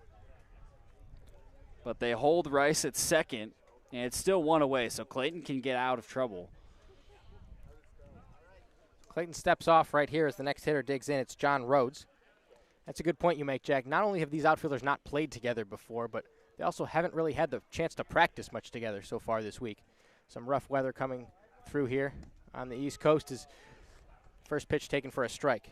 Yeah, that's kind of an untold story for Wareham as well. They've only practiced about 1.5 times leading up to this game. A couple rainouts, some field work that needed done, and high school games as well, taking up that field space. The high school season is over. The field work is complete. The rain is gone for the foreseeable future. And now John Rhodes takes strike 2. Yeah, that's the hope. Now into games, so. I just jinxed it, didn't I? You're in game mode from here on out pretty much, so you only get a couple chances to practice leading into the season anyway. But just a lot less chance for guys to take BP. Pitchers were able to get their pens in. They did that pregame today, at least 3 guys for Wareham. As that ball's ripped into left field, that'll be down for a hit. Diodati able to cut it off, but a run will come around to score, and it's a 4-2 lead for the Kettleers on another double by John Rhodes. Back-to-back doubles with 1 out here in the 4th inning. A lot of speed from Rhodes to stretch that into a double. That seemed like a casual single. Absolutely, and for a lot of guys it would be, as Diodati able to get to that ball and cut it off before it got to the wall. But Rhodes speeding around first base never broke stride. And another runner in scoring position now for the Kettleers.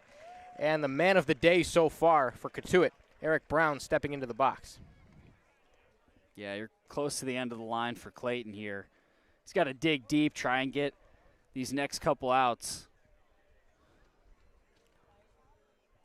Dig deep is right. Let's see. Throws first pitch fastball in the zone for a strike. Well, let's remember for Clayton as well, he's only gone 4 innings twice in 2021. That was once against NC State and once against USC Upstate. But normally doesn't throw that deep into a game. That's true. It's tough for Clayton in a setting like this especially. This is high-level baseball. He's facing off against probably the best lineup he's gone against all year. It's ball 1 in the dirt. And he has to do it in a situation where he's not particularly comfortable. As a starter, throwing what will be close to 80 pitches by the time he's done today over the course of 4 innings. And this is not a situation. You're trying to turn him into a starter, and that's completely understandable. You need to do it at some point. But this is not a situation where he's particularly comfortable at this point in his career. So the count's 1-1. Runner at second base for Cotuit. 1 out here in the bottom of the 4th, as that's a dirty slider. Started at the middle of the plate, broke out of the zone, and a swing and miss sends the count to 1-2. Sent Brown to the other side of the box as well. He takes a walk back to his dugout, just collecting himself after a big swing right there.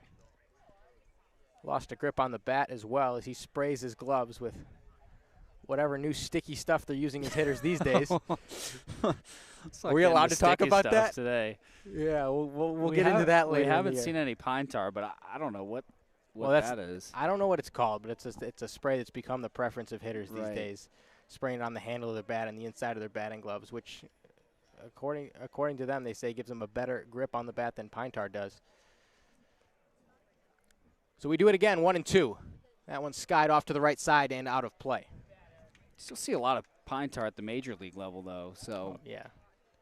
Well, at the major league level and baseball throughout, I mean, they're creatures of habit. Right. And even if something works better, as we've seen so many times, it's not necessarily going to catch on. For at least for as long as a certain generation is on the field. When the next generation of hitters comes through, maybe it'll turn over. But that's a swing and a miss on strike 3 right there. Another good breaking ball from Clayton, who buckles down after back-to-back doubles and gets the guy who homered off him last time. So the Brown-Clayton scoreboard is 1-1 after a home run and a strikeout in their first 2 meetings, and that'll bring up the 9-hitter Ryan Ritter.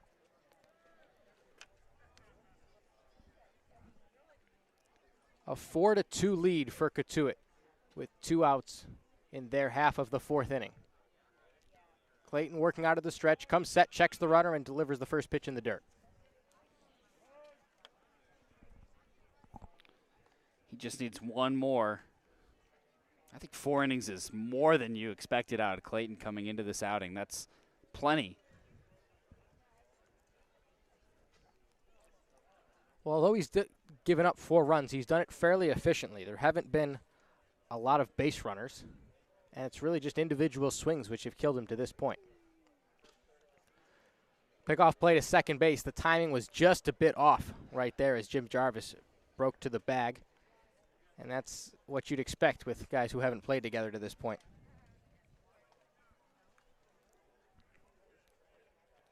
Ben Rice, the runner. Check that. John Rhodes, the runner at second base after he scored Ben Rice on his double. There's another pitch in the dirt. Gives Ryan Ritter the catbird seat 2-0.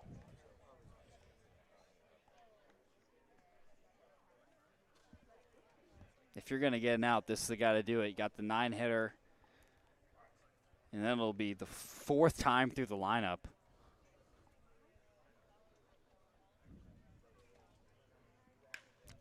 Jam shot drifted over the third base bag, and that falls into left field. Diodati picks it up and throws it in, but not before it scores John Rhodes from second base. So a jam shot gets just out of the infield, and on a Nick Clayton pitch that was fairly well executed, the Kettleers get a break and get another run. Yeah, that's a tough break for Clayton. He threw a good pitch, jammed the hitter, but he was just able to get out into left field, and this may be the end of the line for the big right-hander from Clemson. He needed one more out right there to get out of the fourth. He threw the pitch that should have done it. A fastball that ran right in on the hands of Ryan Ritter, and he just muscled it out into left field to score another run and give Cotuit a 5-2 lead. So a pitching change for the Wareham Gatemen. We'll take a break, and we'll be back. You're listening to the Gatemen Baseball Network. Cape Cod Coca-Cola thanks you for supporting the Cape Cod Baseball League and for refreshing yourself with ice-cold Coca-Cola products. Please remember to recycle your empty bottles, cans, and all other recyclable materials. It takes only 6 recycled plastic bottles to make a new baseball cap.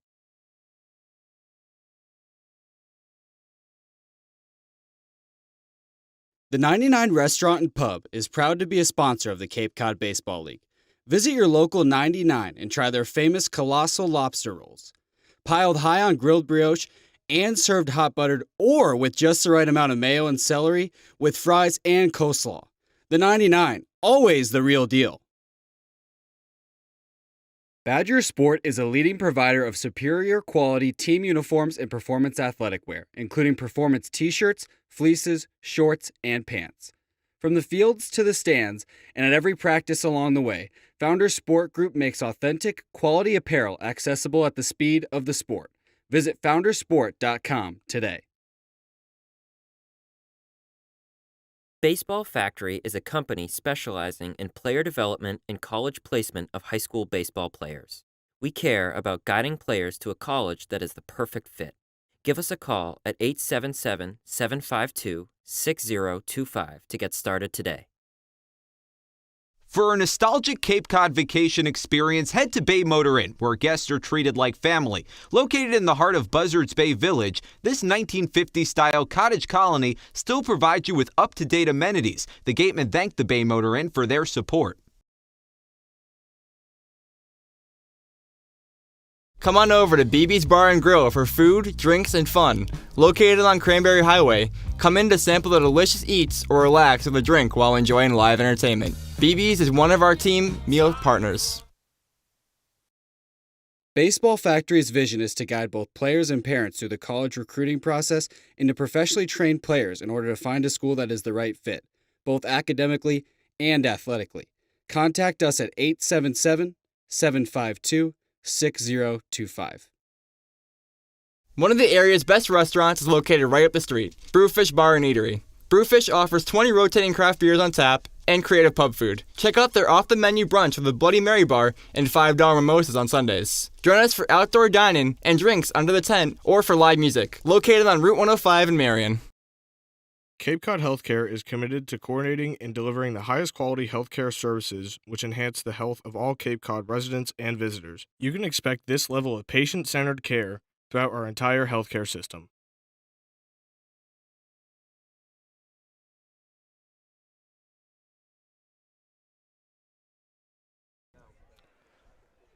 More action here from Cotuit, Massachusetts, between the Gatemen and the Kettleers. Bring it back from a pitching change. Cotuit holding on to a 5-2 lead and a runner at first base. Ryan Ritter singled home the 5th run of the ballgame for the Kettleers, and the new arm for the Gatemen is Cole Seamus. Yeah, Seamus, fastball, slider, changeup pitcher. He's going to feature that fastball and slider, Nick. But coming in with 1 runner on, 2 outs, and against the leadoff hitter. Just 1 out to get here to close out the 4th inning. Cotuit's gotten 2 already, and a big swing and a foul ball off the bat of Klassen as we start the 3rd time through the order for these Kettleers. Klassen leading it off.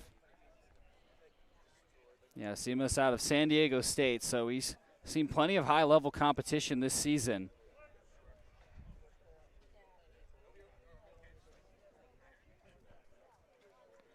The runner on base, Seamus working out of the stretch, throws a fastball at 93. Runner going, throw down from Crooks, got him!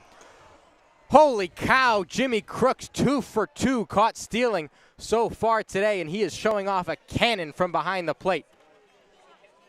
And with that, it's the 3rd out of the inning as Ritter is cut down, so we'll turn it over going to the 5th. 2 lead, and you're listening to Wareham Baseball on the Gatemen Baseball Network.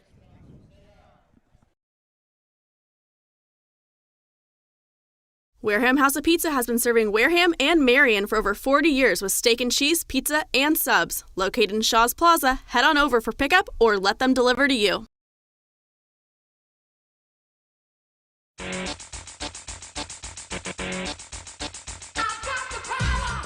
Feel the power of a GMC. Test drive one today at Robertson's GMC, down on Cranberry Highway.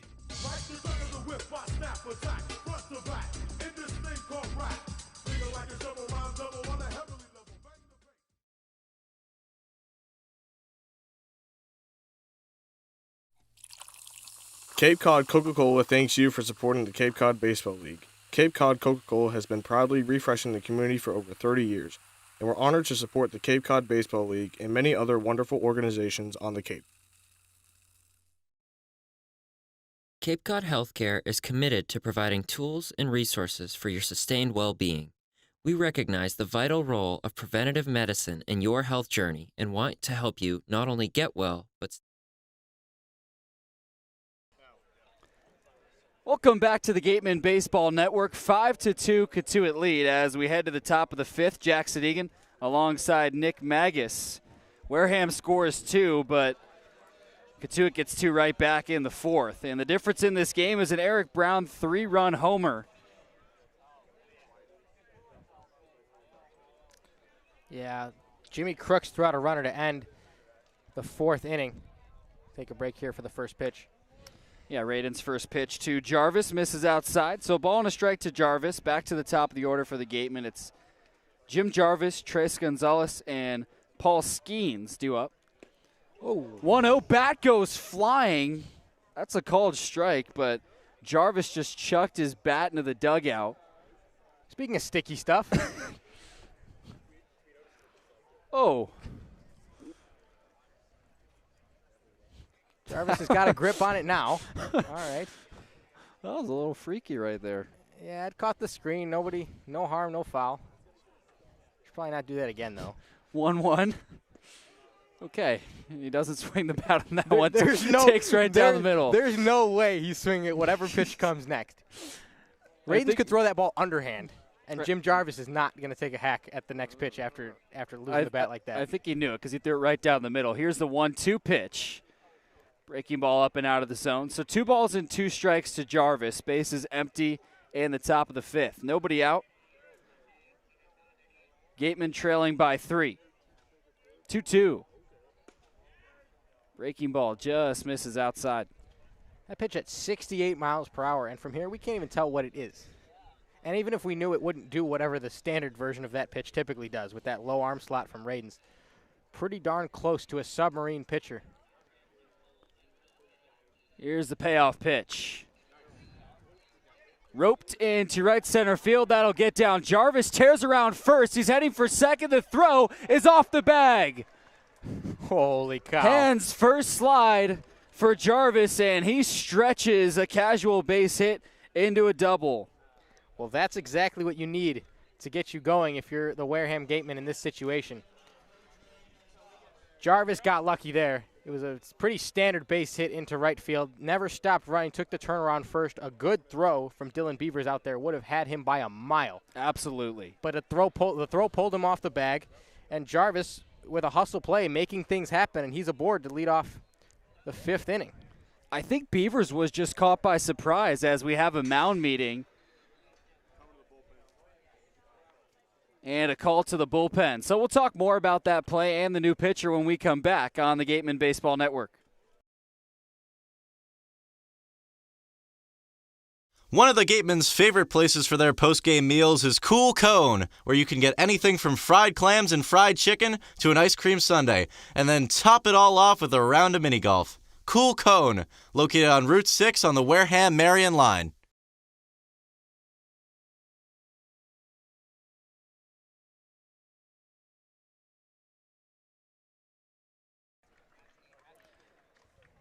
Back here at Low Park, where waiting on word of the exact pitching change, but a look back at that double by Jim Jarvis as Wareham trails Cotuit 5-2. He stretched a casual base hit in right field into a double on an inaccurate throw from Dylan Beavers, and I think he was just caught by surprise out in right field. Didn't think he was going to try and take two. And that's what you need to do if you're a leadoff hitter in that situation, trying to get a spark for your team in a 5-2 ball game, coming around first base hot, catching a really good player in Dylan Beavers off guard, and there's almost no way he's going to get you with the way he was out flat-footed out there in right field. On the mound for Cotuit is Andre Granio, right-handed junior out of UC Riverside. What have you seen from him so far this season, Nick? Well, in 2021, he was 2-0 with a 6.10 ERA. Came into the game 8 times for UC Riverside, 10.1 innings pitched, 13 strikeouts to just 4 walks. So it was limited work for him so far this season, but pretty good control, good fluid motion out there on the mound. Tall right-hander uses his height to get some leverage on hitters, working down the mound pretty nicely as he finishes up his warm-up pitches here. Yeah, you're going to see him about 90 to 92. Pretty solid fastball. And he'll come in with the runner on second and nobody out in the top of the 5th. Cotuit leads Wareham 5-2. West Division rivalry on the Cape Cod League's 2021 opening day. So happy to have baseball back here in Cape Cod. 671 days since we've been able to say that. I don't know exactly how many people are in this ballpark, but I'm pretty sure every single one of them would agree with you, Jack. A lot of happy faces out there on blankets, on lawn chairs, in the bleachers, at the concession stand. Even the scouts look happier than they usually do. Tres Gonzalez steps into the left side. So it's righty on lefty as the first pitch from Granio splits the per-mile-per-hour fastball. Gonzalez is 0 for 2 with a ground out to first and a pop out to the shortstop, Ritter, right behind the second base bag. A 1 breaking ball inside. A ball and a strike to Gonzalez. Hasn't been far off from his college season. Georgia Tech fell to Vandy in the regional final. Of course, Vanderbilt in the CWS. Their season's still going. 1-1, smashed into center field. That'll back Rhodes up a few steps. He makes the catch near the wall. Jarvis going to tag up from second, and he slides into third easily. So Wareham has a run 90 feet away with 1 away for Paul Skeens, the DH, who has been tremendous so far today. A walk and a hit. Well, the second time this inning, that was good base running for Jim Jarvis after coming around first and taking second base and getting aboard on a hustle double. See that ball's backing up John Rhodes, and as soon as he starts drifting back, Jarvis able to tag up at second base and take third.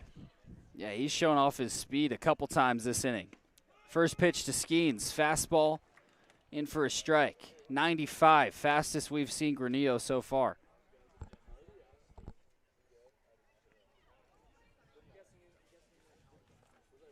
Runner on third with 1 away. 0-1, skied up into the air. That'll get into foul territory on the right side. Wareham trying to whittle away at a 3-run deficit.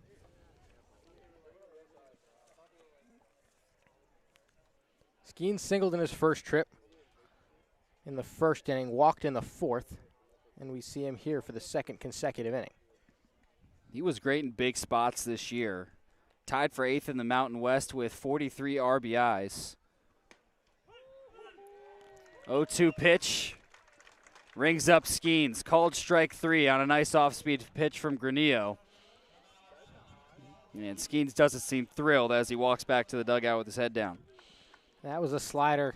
Home plate umpire said it caught the top of the zone. Skeens disagreed. And as a hitter, it's always tough to get rung up on a breaking ball upstairs because there's usually some disagreement about whether it crossed at the letters or not. But Skeens did not get the benefit of the doubt, and he is retired for the second out. He'll bring up Owen Diodati. Takes the pitch low. So ball and no strikes to Diodati.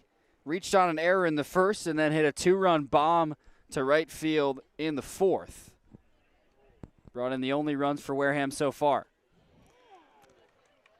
Not sure if we can get some TrackMan numbers for you on that home run in the fourth, but the exit velo would be up there, we can assure you.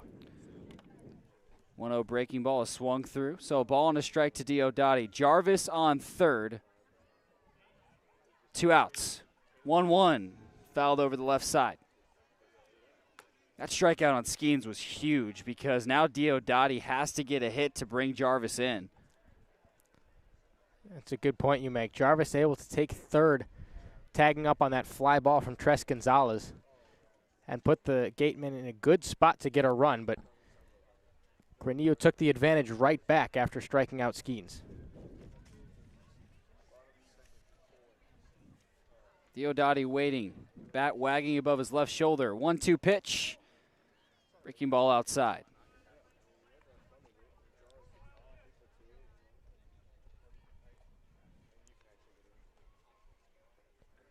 Wind has died down here a little bit at Lowell Park. John Rhodes out in center field to the right field side of the second base bag. 2-2. Chopped foul. Scooped up near the Wareham dugout. Couldn't see what player went out and grabbed it. The rest of this Cotuit infield shifted pretty significantly to the right side. And the shortstop, Ryan Ritter, all the way to the second base side of the bag. 2-2. Broken bat as one hopper goes foul just to the right of the first base bag. Yeah, Diodati will have to exchange bats. Second time that's happened for the Gatemen today.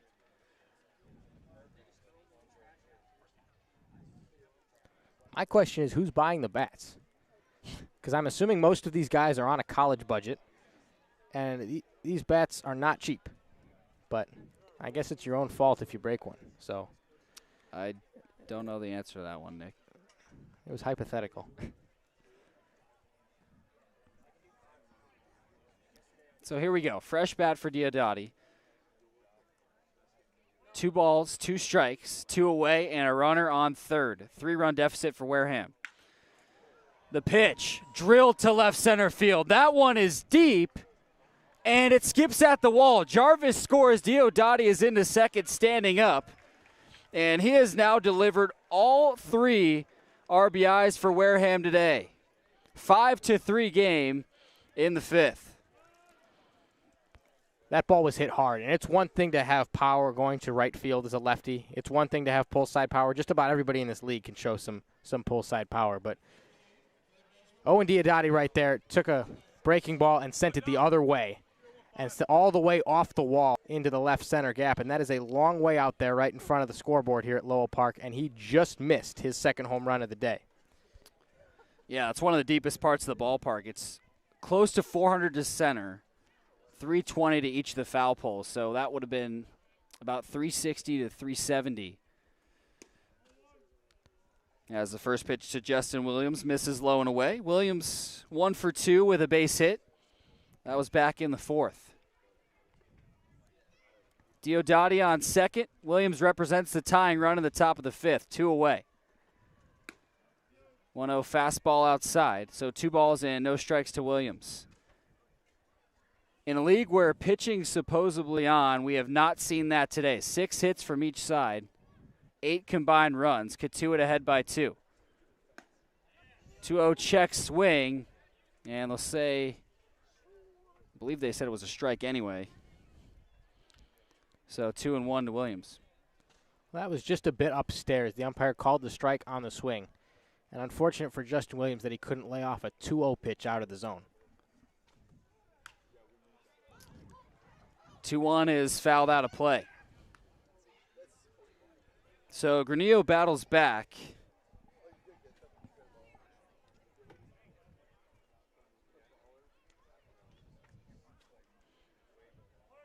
Two count.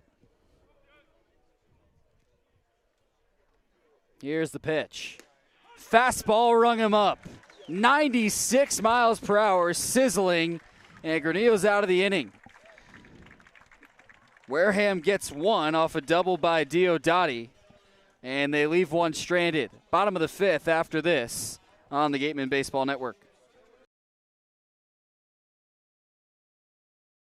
The law firm of Lang, Exafaris, and Bullard, providing families and businesses in the greater New Bedford community with legal services for 40 years. We look forward to serving you.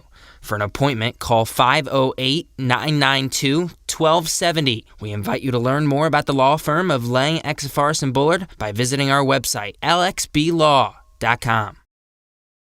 Curry College is where you go to become anything you want. Curry prepares students to engage in successful careers with learning beyond the classroom, NCAA Division III athletics, and continuing education and graduate studies, including fifth-year master's programs at www.curry.edu. The AD Makepeace Company also owns and operates Reed Custom Soils, the area's leading manufacturer of custom soils, including CU structural soil and Rooflight certified green roof media. Reed Custom Soils is also a manufacturer and distributor of baseball infield mix and conditioners. To learn more, visit admakepeace.com or reedcustomsoils.com. Northeast Maritime Institute's College of Maritime Science is a proud sponsor of the Wareham Gatemen. If you're looking for a career at sea, look to NMI's program of education, adventure, and employment on northeastmaritime.com, America's premier two-year maritime college.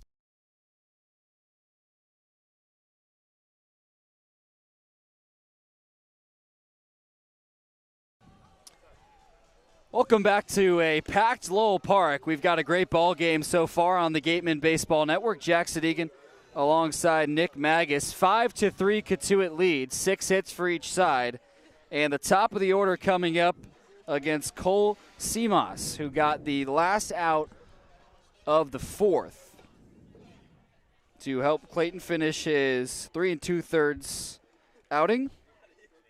Gave up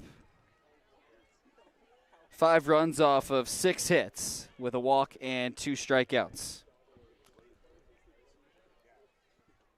The lefty Blake Klassen waiting for the pitch. Simas winds and fires and splits the plate with a 93-mile-per-hour fastball. Klassen, Cummings, Beavers, 3 lefties due up. Part of 6 in a row in the lineup for the Kettleers. 0-1. Fouled out of play. Klassen is 1 for 2 with a base hit to lead off the game, or to lead off the bottom of the first, rather, and then a strikeout in the third. Klassen also one of the 2 victims that Jimmy Crooks has caught stealing today. Yeah, he's been phenomenal behind the plate. 0-2, fastball right by him. Klassen swung through it. 94 miles per hour for Simas. And 1 away in the bottom of the fifth. Cotuit leads Wareham 5-3 on 2021 opening day in Cape Cod baseball.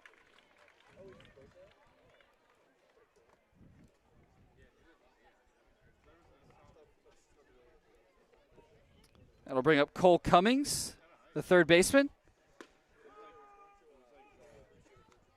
First pitch to him.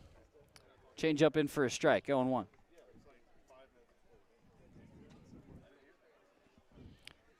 One away, nobody on in the bottom of the fifth. 0-1, fastball. That got Cummings swinging hard. Went out of his shoes on that one, Nick. Yeah, Simas pitching him backwards here. Doing a nice job with Cummings, who singled his last time up. Going change up first and then backing that up with the fastball.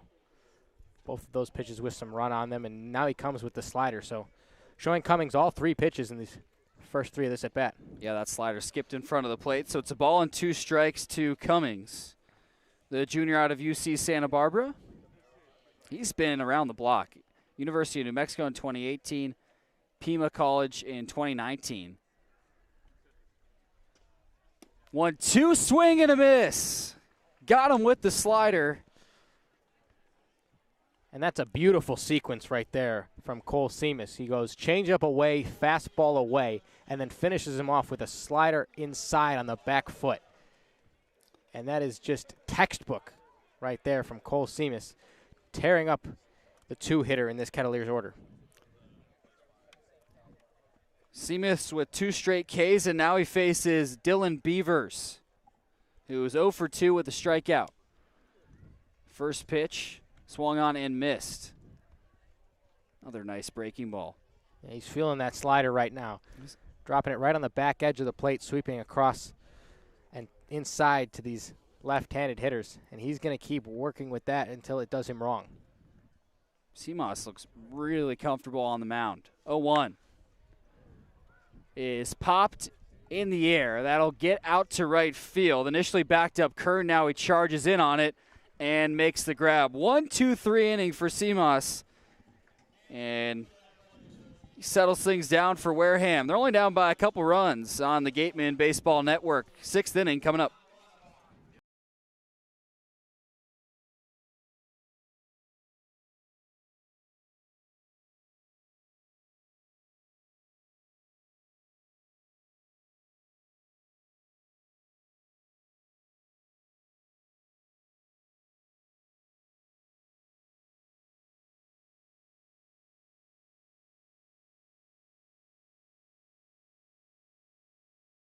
Serving southeastern Massachusetts and Rhode Island, Office Technology Group has been the area's source for advanced digital multifunctional copiers since 2009. Call Office Technology Group at 508-858-5825.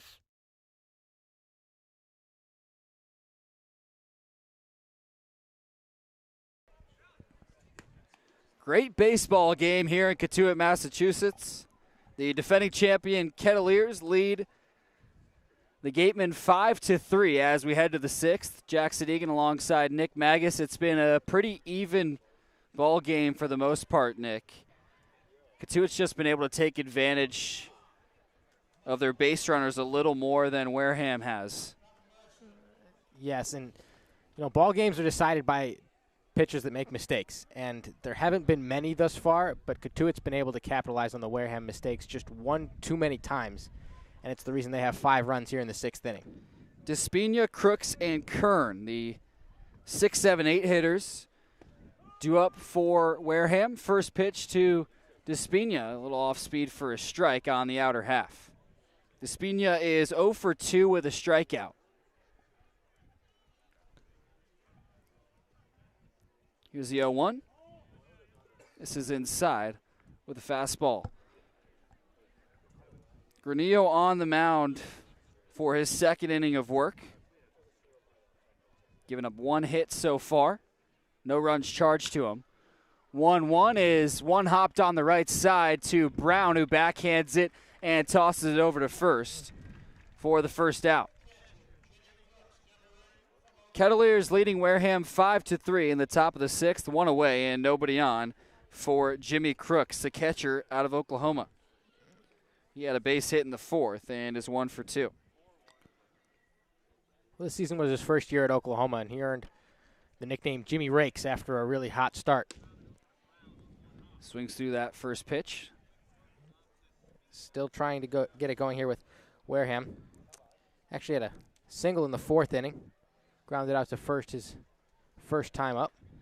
Yeah, he had good splits, especially for a catcher at Oklahoma. 287, 10 homers, 39 RBIs as the 0-1 is popped foul. That one got over the Cotuit dugout and into the grandstands on the left side. But we've seen his defensive prowess already, and that's what people talk about. He's thrown 2 runners out today, but he can swing the bat well. 2 for 2 so far today, caught stealing. 33% overall this year at Oklahoma. Yeah, 0-2 breaking ball way outside. Crooks steps out, but quickly back into the box. Righty pitcher on lefty batter, 1-2, breaking ball in the dirt. And so Crooks is back at an even 2-2 count. He's such a veteran player as well, Nick. Real leader from behind the plate. You want your catchers to be loud, and Crooks certainly is on the field. Well, you're right. You're the quarterback of the baseball team is the best way to put it. And Jimmy Crooks certainly fits that profile. Call for time.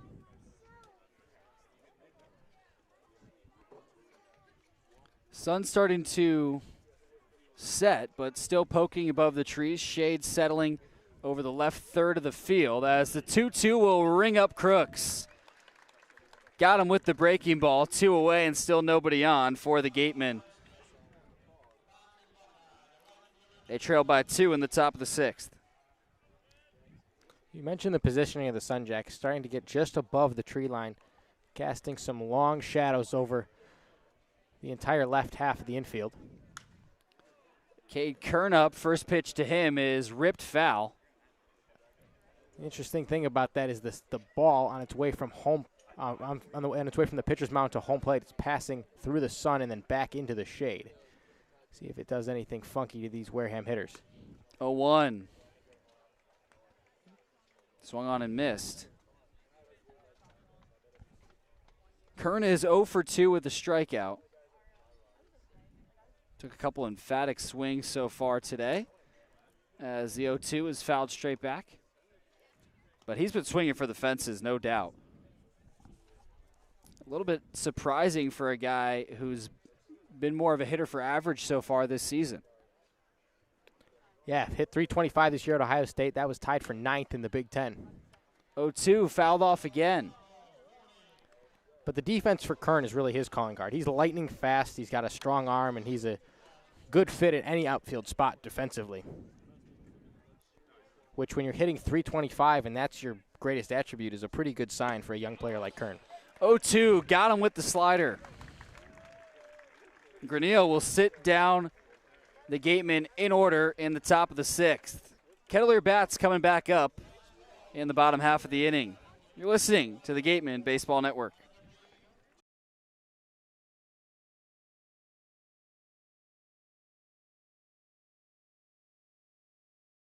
Redshirt Fridays is a national program created to acknowledge, honor, and support our troops who put themselves in harm's way to defend our freedoms. In support of this program, the Cape League teams will be wearing a specially designed red jersey every Friday. This special weekly celebration of Redshirt Fridays is sponsored by 47 Brand, HP Hood, Cape Cod Regional Transit Authority, Advanced Embroidery, and the Cape League. Support our troops and join us by wearing red each Friday. Whether it's life insurance to safeguard your loved ones, an umbrella policy to protect your teen driver, or making sure your home is covered from storm damage, Rogers Gray is there to guide you. Insurance is more than just a box to check. Trust Rogers Gray, a proud sponsor of the Cape Cod Baseball League. Beat the heat and join us at Waterways, a water experience unlike any other this side of the bridge. Open daily, head over to the water park on Route 28, the Cranberry Highway.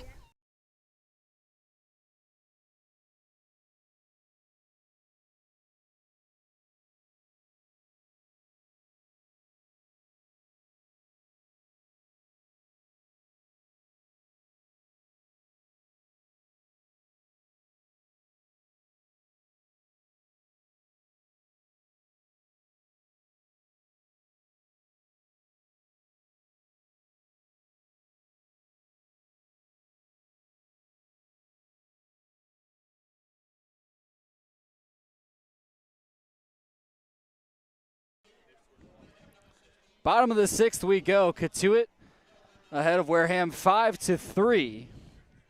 Listening to the Gatemen Baseball Network. Jack Sadigan alongside Nick Magus. 1-2-3, top of the half for Wareham, and now it'll be Shrek, Baldwin, and Rice, the 4, 5, 6 hitters for Cotuit, and a new pitcher on the mound for the Gatemen. Yeah, it's Jeffrey Gilbert out of Clemson University.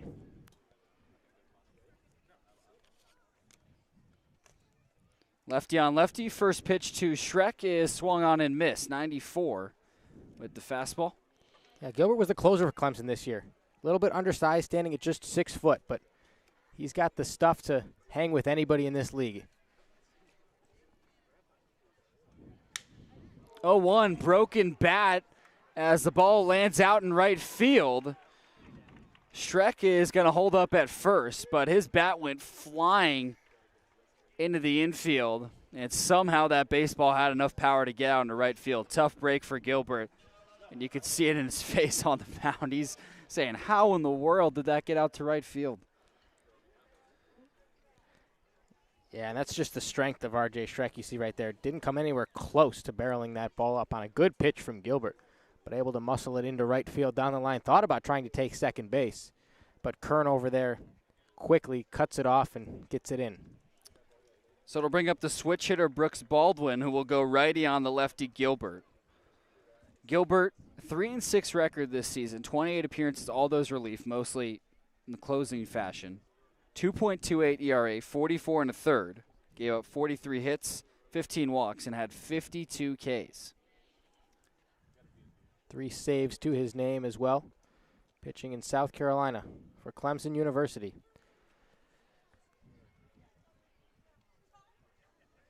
First pitch to Williams. Tries to bunt it, and it goes foul. Popped it straight back behind his head.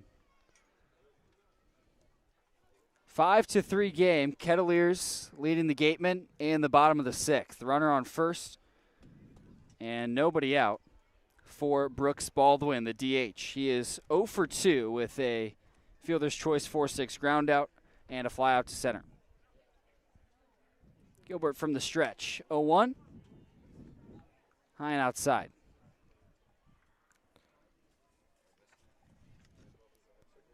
Gilbert just wrapped up his first year of eligibility as a redshirt sophomore after the COVID year, but really has the potential to be a dominant force in the SEC going forward. Quick pickoff move to first base. Look at that. Nearly got the runner. He's similar to Clayton in the fact that Clemson would like to see him in more of a long relief or starter capacity this next season. Not that he did a bad job as a closer at all. No, that's true, but he has more of a future in a starting role or, like you said, in a long relief role. 1-1. He certainly has the stuff to do it. Baldwin, showed bunt and fouled it off again. So that option pretty much off the table with 2 strikes.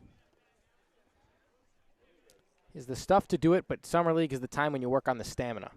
And that's what he's going to be doing right here. We expect to see him at least for the next 3 innings, assuming all goes according to the plan of the Gatemen coaches, which obviously in baseball is never a good assumption. A ball and 2 strikes for Baldwin. Here's the pitch. Breaking ball, shot out to center. Gonzalez races forward, then retreats back a couple steps and makes the grab. Schreck will hold at first, 1 away now.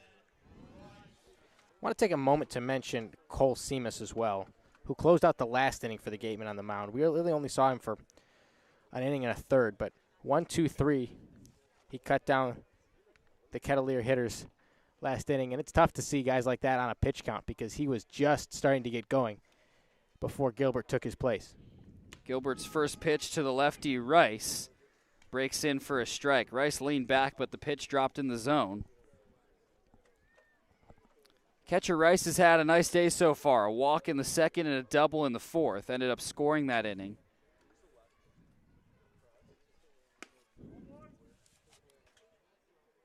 One fastball misses inside. So a ball and a strike to Rice. But you're right. Seamus, great job. Got 4 outs. Had the first 1-2-3 inning for Wareham since the first. And the only reason that was a 1-2-3 was because Crooks threw somebody out at second. But Cotuit has been ahead for the entirety of this one. 3-run homer for Eric Brown in the second, and they've held on to the lead since then. Teams exchanged 2 runs apiece in the fourth. And Gatemen got 1 in the top of the 5th. Diodati has all 3 RBIs for Wareham. 1-1 upstairs. Fastball for Gilbert sitting right where we expected it to, right between the 90-93 mile per hour marks.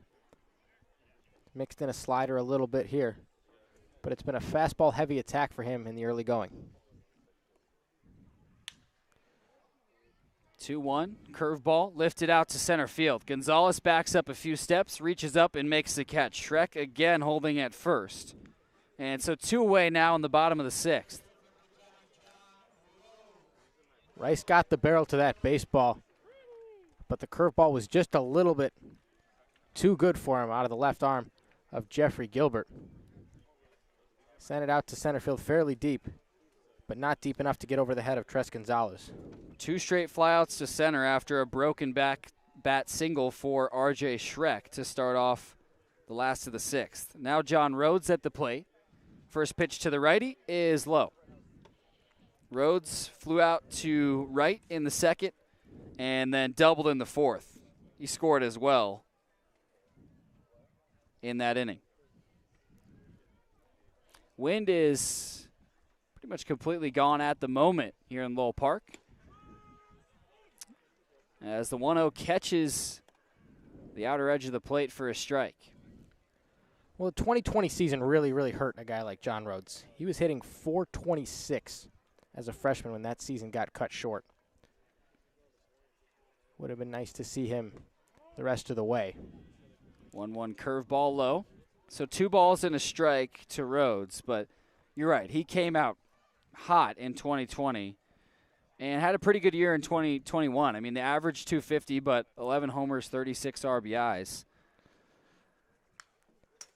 2-1, fouled straight back. The knock on Rhodes has been the fact that he tries to hit the long ball a lot, and that leads him into a lot of strikeouts and pop-outs. That's fair. As a young hitter, it's tough because from a lot of different angles, you hear that is what is in demand these days. Right. So, I mean, the power is there for Rhodes. You'd like to be hitting for average a little bit better than he does, but he has the potential to do it, as you saw in 2020. Toss over to first. Schreck holding pretty close to that bag. When that freshman year for him was all said and done, after just a handful of games, he was National Co-Freshman of the Year. Right. And he's listed as a top prospect on a lot of different sites. D1 Baseball, Perfect Game, MLB.com. 2-2, popped up into the infield. Gilbert calling everybody off. And he'll make the catch to the right of the mound. So Gilbert gives up a leadoff single, but is clean the rest of the way. Takes down the next 3 batters and holds it at a 2-run game. 7th inning we go on the Gatemen Baseball Network.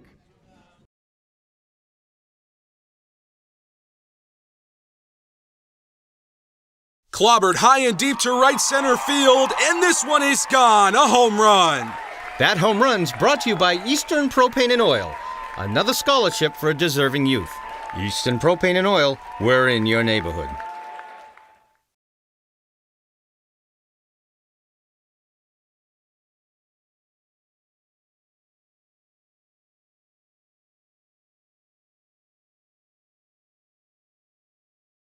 The Wareham Gatemen would like to thank Franklin Sports for their sponsorship. Franklin is proud to be the official batting glove of the Cape Cod Baseball League.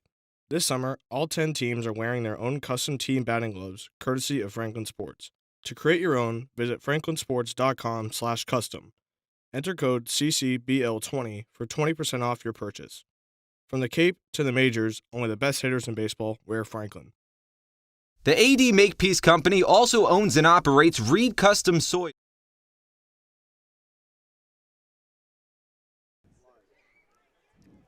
Back at it from Cotuit, Massachusetts, Nick Magus alongside Jack Sadegan on the Gatemen Baseball Network. Bottom of the order for the Gatemen here in the top of the 7th inning. It's Cody Jeffries leading it off. It'll be Jeffries, Jarvis, Gonzalez. And then whatever else we have room for here in the top of the 7th. Andre Granio back on the mound for the Kettleers and skips in the first pitch for ball 1. He's been really solid through 2 innings. He's only given up 1 hit. And sat the Gatemen down in order in the 6th. That was a double to Diodati. Wasn't charged for the run that came in. Gets strike 1 on a fastball at 91 miles per hour. 1-1 is the count on Cody Jeffries. Granio working out of the windup. Ground ball to the right side. Fielded cleanly by Klassen over there to make the play as Granio covering the bag, and that will retire the first batter of the inning. Jeffries now 0 for 3. Yeah, nice job by Granio covering the bag. It was just too far away for Klassen to get to the bag himself. And easy first out. We'll see if the top of the lineup can produce again for Wareham. First pitch strike to the top leadoff man in the order, Jim Jarvis, playing second base today. He's 1 for 3 with a ground out in the first, a ground out in the third, and a double in the fifth. Finds himself down 0-2 very quickly. Granio coming right at him here with a couple of fastballs and a couple of strikes. Still in a 5-3 ball game here. Kettleer lead. They've out-hit the Gatemen 7-6, each team with 1 error to this point. The 0-2 low and inside. Fastball at 95. That's as quick as we've seen anybody today on the mound. Granio's been up there in the mid-90s a couple of times. Working out of the windup, here's the 1-2 to Jarvis. Good eye by Jarvis, evens the count at 2 on another fastball inside.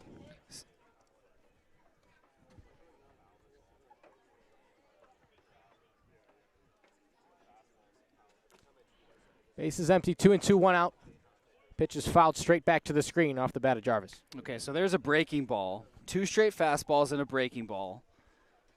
And he loves to go to his fastball for his strikeout pitch, so I expect him to go back to that here. Maybe at the top of the zone will we see it. There it was, but Jarvis able to catch up to it, slice it foul down the third base line. And he'll dig deep, 95 on that one, but his fastball will be 92, 93, and then when he's going for strike 3, he'll get it up about 95, 96. The 2-2, we do it again. Looked like a changeup. That was low and away. Sends the count to full.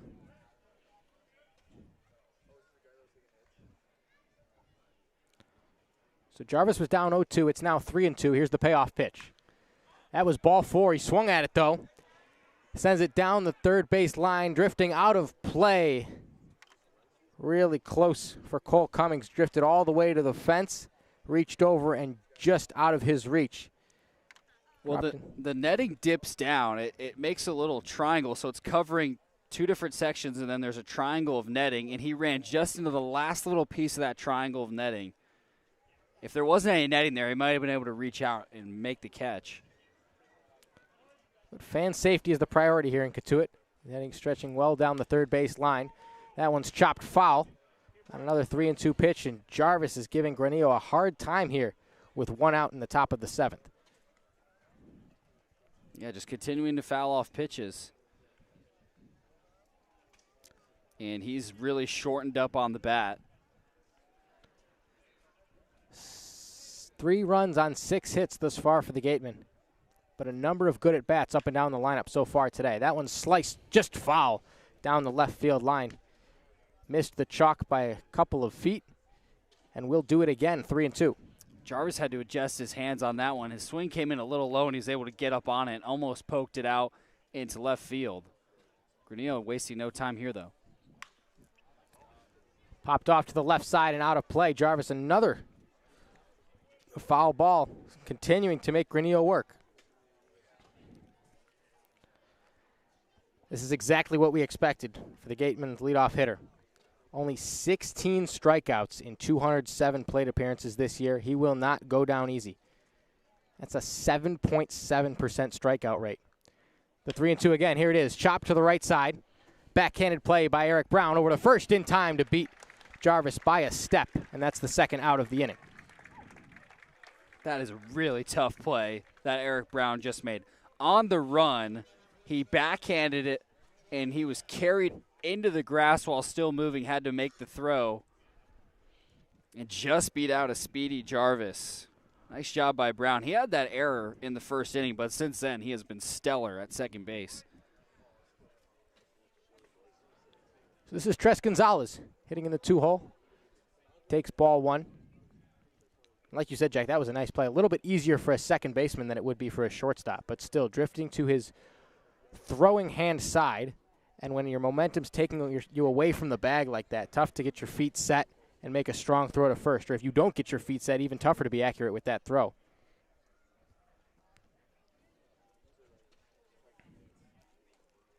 One-0 on Gonzalez. Breaking ball taken for a strike. Dress 0 for 3 with a ground out to first, a fly out to the shortstop, and a fly out to center field.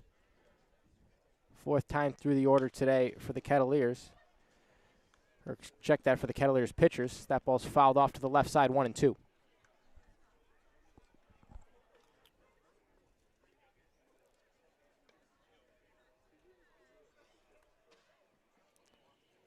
One, two out of the windup. Ball low, it's 2-2.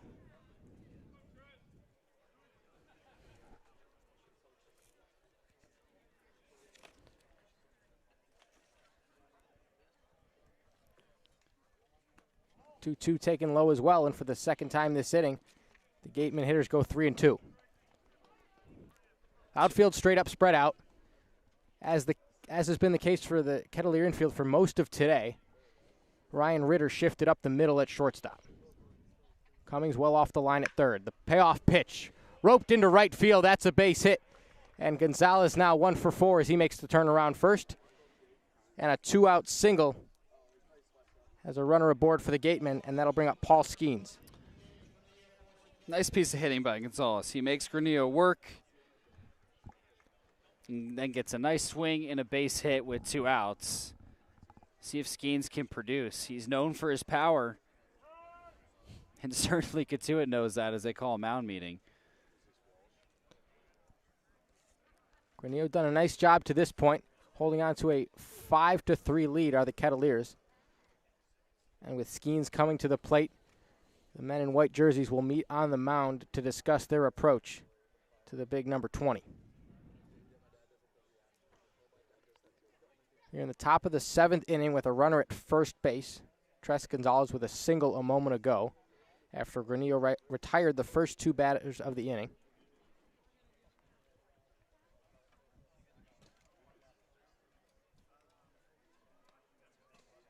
He will stay in the ball game here, it appears.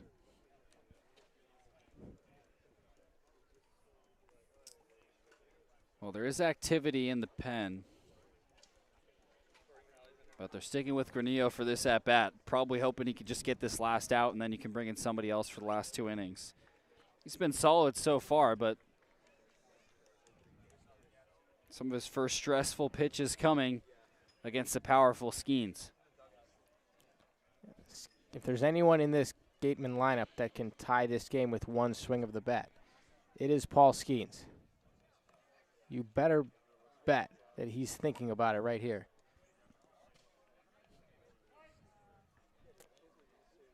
Granio out of the stretch.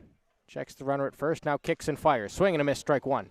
Fastball up to 95, and like you said, Jack, he is digging in deep. Well, Skeens went right after that pitch as well, so this is going to be a toe-to-toe at-bat. Expect nothing less right here.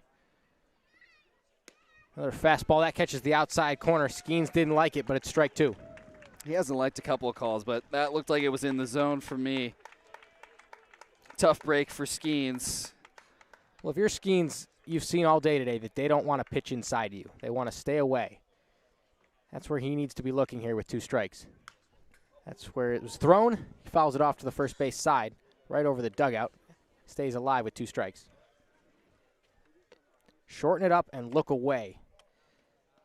Should be Skeens' approach right here. We'll see what he does. So far, Granio's come with 3 straight fastballs. Comes set, kicks and fires once again. There's the breaking ball. That's low and away. He checked it up and he went around. So Skeens goes down, and that will retire the side. It's stretch time here in Cotuit. We'll be back on the Gatemen Baseball Network.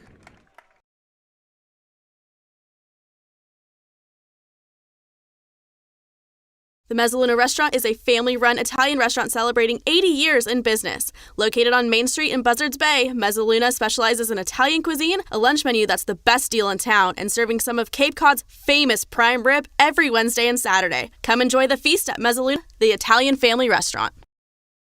For sales and rentals of Caterpillar machinery, generators, and marine engines, visit MiltonCat.com, your area cat dealer. Milton Cat, the Cape and Islands Caterpillar dealer, is proud to be a sponsor of today's game. Serving southeastern Massachusetts and Rhode Island.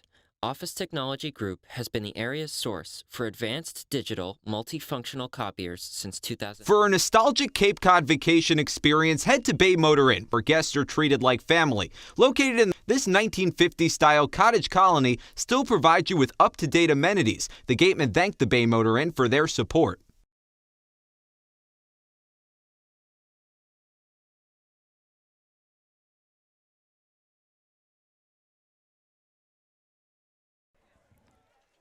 Once again for Cotuit, in the middle of the 7th inning stretch, it's Jeffrey Gilbert back on the mound for the Gatemen. A 5-3 lead for the Kettleers here as we begin the bottom of the 7th inning. It'll be Eric Brown, Ryan Ritter, and then the top of the order for Cotuit as the Gatemen throw the ball around the infield and we're set to play. Jack, do you sing during the 7th inning stretch? If I'm a fan, yes. As a broadcaster, if I'm in the not. booth, yes. All right, fair enough. Fair enough. Nobody was singing. There's no shortage of spirit here at the ballpark, but nobody was singing. We need to bring that back. I don't know if there's anything you can do about it. Gilbert, the lefty, standing at 6 foot, looks a lot taller than that up on the mound right here, working out of the windup. First pitch slider, gets strike one. Eric Brown, 1 for 2 thus far with a strikeout in the 4th and a big 3-run home run in the 2nd.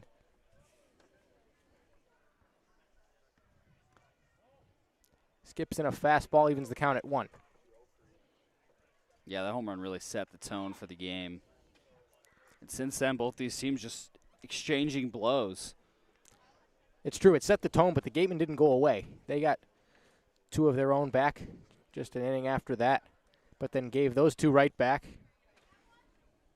We stand at a 5-3 ball game, both teams with 7 hits as that one's fouled back to the screen.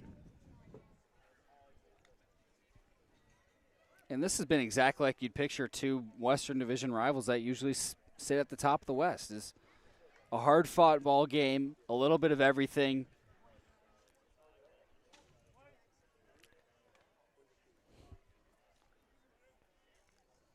Gilbert steps off here.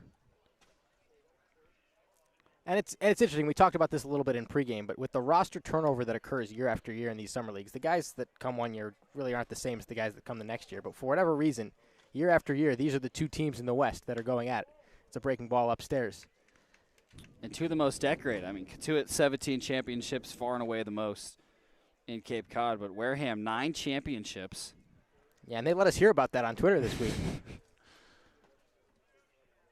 I'll stop talking about that. We don't need to give them any more publicity than they already have. Breaking ball fouled straight back and into the trees. Eric Brown, another guy that doesn't strike out very often, much like Wareham's Jim Jarvis, battling with 2 strikes here. We'll say there's a lot of respect between these 2 teams as well, though. Absolutely.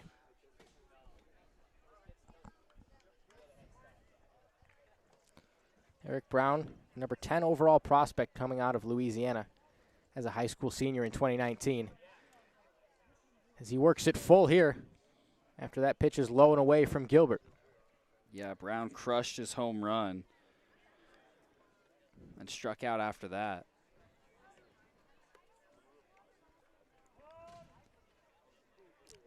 Brown calls time. Makes everybody in the ballpark wait just a little bit longer for this 3-2 pitch. Here it is. Swing and a miss, strike 3. Got him on a slider away. It looked 83 miles per hour, and it wasn't in the zone, but it was good enough to get Eric Brown. How good is this arsenal for Gilbert? He can go fastball, slider, changeup, and curveball. Yeah, and he's got confidence in all 4 of those pitches, but the biggest thing is he's comfortable throwing that slider for a strike. Yep. And when you can throw the slider in clear fastball counts, like that one right there, 3-2, it gives you a huge advantage over any hitter that steps into the box. That hitter right now is Ryan Ritter, who fouls off the first pitch he sees. He's 1 for 2 with a single and a ground out to shortstop.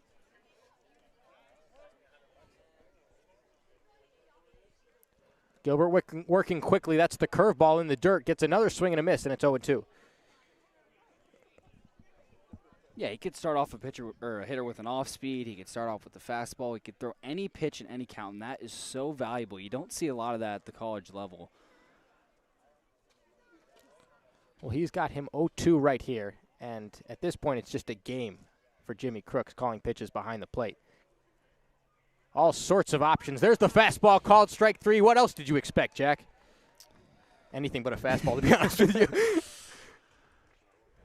And a little bit of a generous strike call. That was right around the knees, but Gilbert has been phenomenal. Broken bat single since then. 5 straight Kettleers sat down. And he's keeping out a 2-run ball game, which is important because while Wareham's been able to score runs, it's still been tough, especially the last few innings. Granio has been solid. First pitch to Klassen at the top of the order is sent to center field. Tres Gonzalez settling under it. And Jeffrey Gilbert making quick work of the Kettleer order. He sits him down 1-2-3 here in the 7th. We're going to the 8th. Don't go anywhere. You are listening to Gatemen Baseball Network. The 99 Restaurant and Pub is proud to be a sponsor of the Cape Cod Baseball League. Visit your local 99 and try their famous colossal lobster rolls. Piled high on grilled brioche and served hot buttered or with just the right amount of mayo and celery with fries and coleslaw. The 99, always the real deal. Cape Cod Coca-Cola thanks you for supporting the Cape Cod Baseball League and for refreshing yourself with ice-cold Coca-Cola products. Please remember to recycle your empty bottles, cans, and all other recyclable materials. It takes only 6 recycled plastic bottles to make a new baseball cap. Baseball Factory's vision is to guide both players and parents through the college recruiting process into professionally trained players in order to find a school that is the right fit, both academically and athletically. Contact us at 877-752-6025.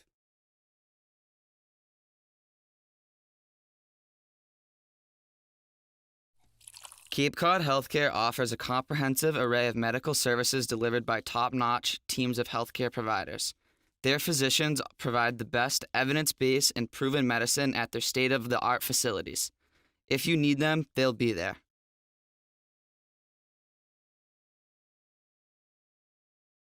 Whether you are recently retired or still working, Fairway Financial can help you create clearly defined retirement income strategies to help protect your wealth, create guaranteed income for life, and provide a legacy for your family.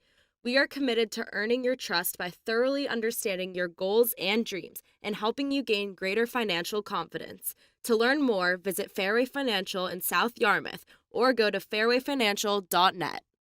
The law firm of Lang, Exafaris & Bullard, providing families and businesses in the greater New Bedford community with legal services for 40 years. We look forward to serving you. For an appointment, call 508-992-1270. We invite you to learn more about the law firm of Lang, Exafaris & Bullard by visiting our website, LX.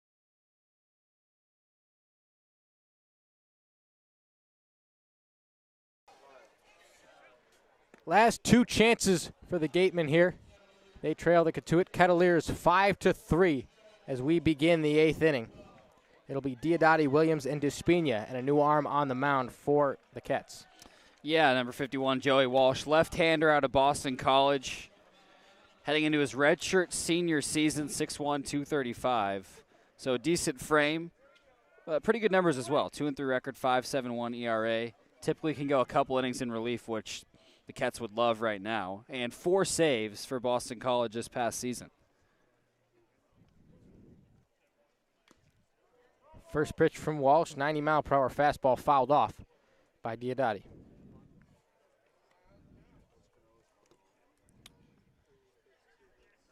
Well, here's the dangerous guy in the lineup for Wareham. Yeah, too bad he can't come up with runners on base. Diodati with a double and a home run earlier today, also reached on an error in the first. Pretty much been the sole proponent of the Gatemen offense to this point. Was brought in all 3 runs.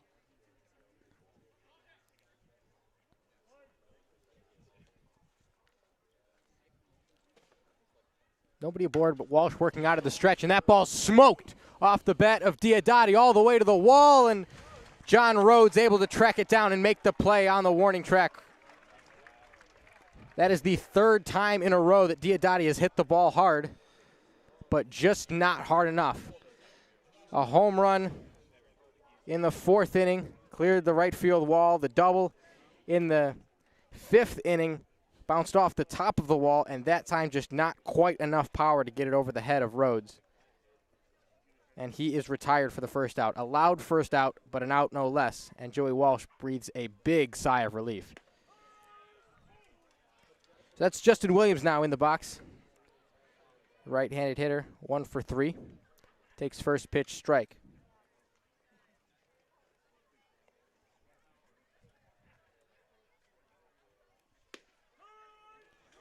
That's the slider, caught the outside corner. Looked like it was just off the plate.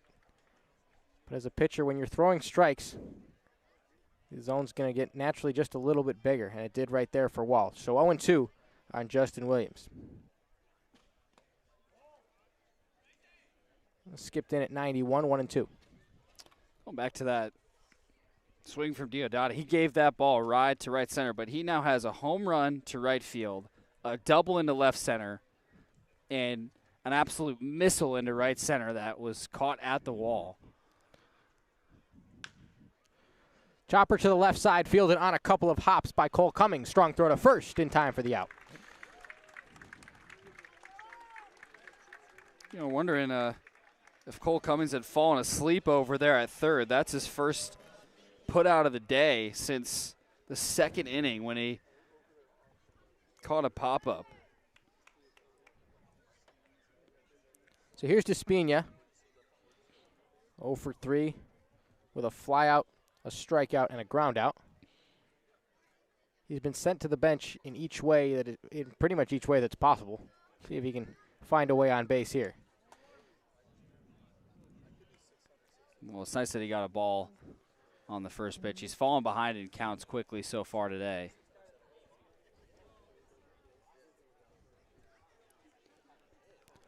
A 5-3 ball game. Kettleers holding on to the lead. Nobody aboard. Out of the stretch is Walsh. That's a sweeping slider, swung on and missed. Strike 1. Check that. It was strike 1, I promise.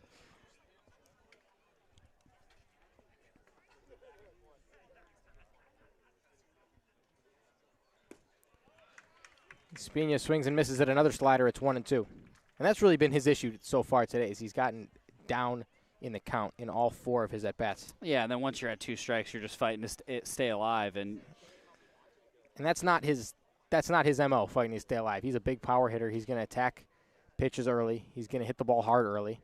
And now he's just battling as he fouls another one off, 1-2.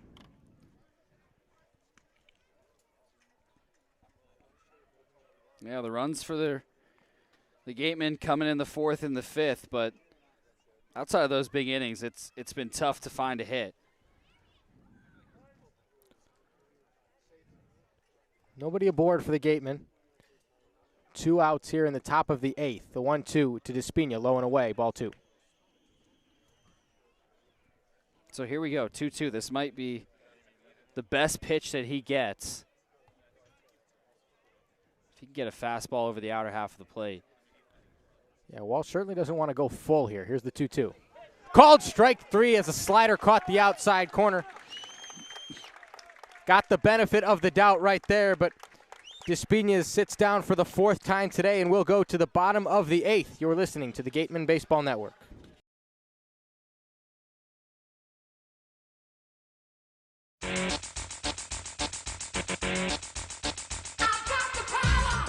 Feel the power of a GMC. Test drive one today at Robertson's GMC, down on Cranberry Highway.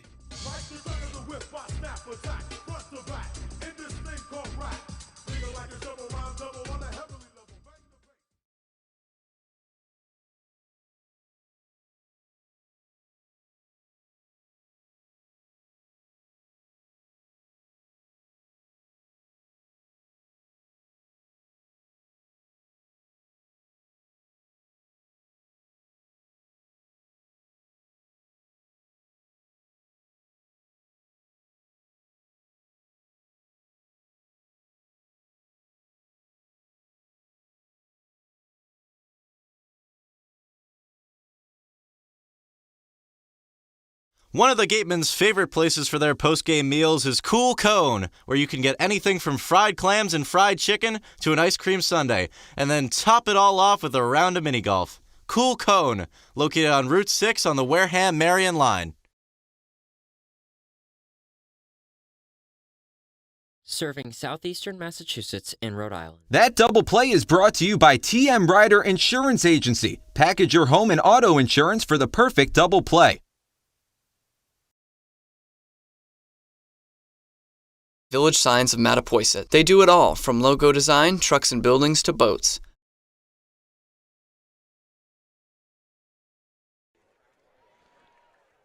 In the home stretch here from Cotuit, bottom of the 8th inning, it'll be Cummings, Beavers, and Schreck for the Kettleers, who hold on to a 5-3 lead over the Wareham Gatemen. Gilbert on the mound for his 3rd inning. As he takes off his cap, steps behind the rubber, and now strides up the mound, ready to go to work here against the heart of the Kettleer order.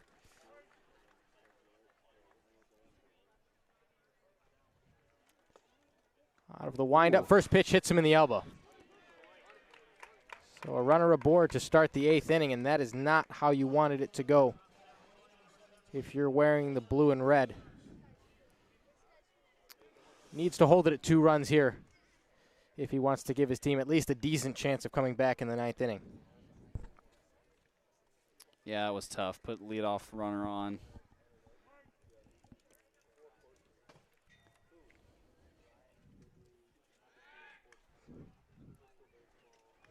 Pickoff throw to first. Just a formality at this point. Cummings didn't have much of a lead.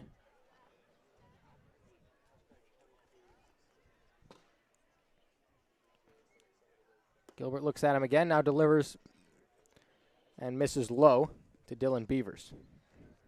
Beavers has struggled so far today. He's fallen behind in counts quickly and then taken some big cuts with 2 strikes. That's a slider taken upstairs. 2-0 count to Beavers. If he is going to do damage, it's going to be right here. This is where he's dangerous, and Crooks knows it. That's why he's going to the mound right now. But Beavers 2-0, he's going to be looking inside.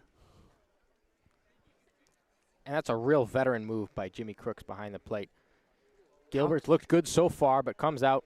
How good has Crooks been tonight? I mean, so phenomenal. Good. Leadership, he's thrown 2 runners out. He's 1 for 3 at the plate. Can't ask for much more than that from your catcher. No, you can't. As Gilbert throws 3 straight balls to lead off this 8th inning, he takes a trip to the mound and attempts to settle down the redshirt sophomore. Gilbert working out of the stretch. Cummings running from first. Gives a look over. Now delivers a fastball high. It's 3-0. Yeah, he's staying away from the inside of the plate. Beavers, you would think a lefty that led the Pac-12 in home runs. The ball to right field, not at all. He can hit it to center. He can hit it to left. I have to imagine Beavers is taking here the 3-0. Strike 1, caught the top of the zone. Yeah, he took it all the way. That pitch just found the top of the zone, though. 5-3 ball game, Kettleer lead. Cole Cummings running from first base. Nobody out here in the bottom of the 8th inning. Gilbert from the stretch. The 3-1 pitch. Curveball called for a strike. That is absolutely deadly, and that's what you talked about last inning, Jack. He can throw any pitch in any count, and that is an obvious fastball count. He comes with what I would consider his 3rd best pitch, the curveball. Drops it in for a strike, and now he's got a pair on the 3-hitter from the Kettleers. Another check on the runner at first.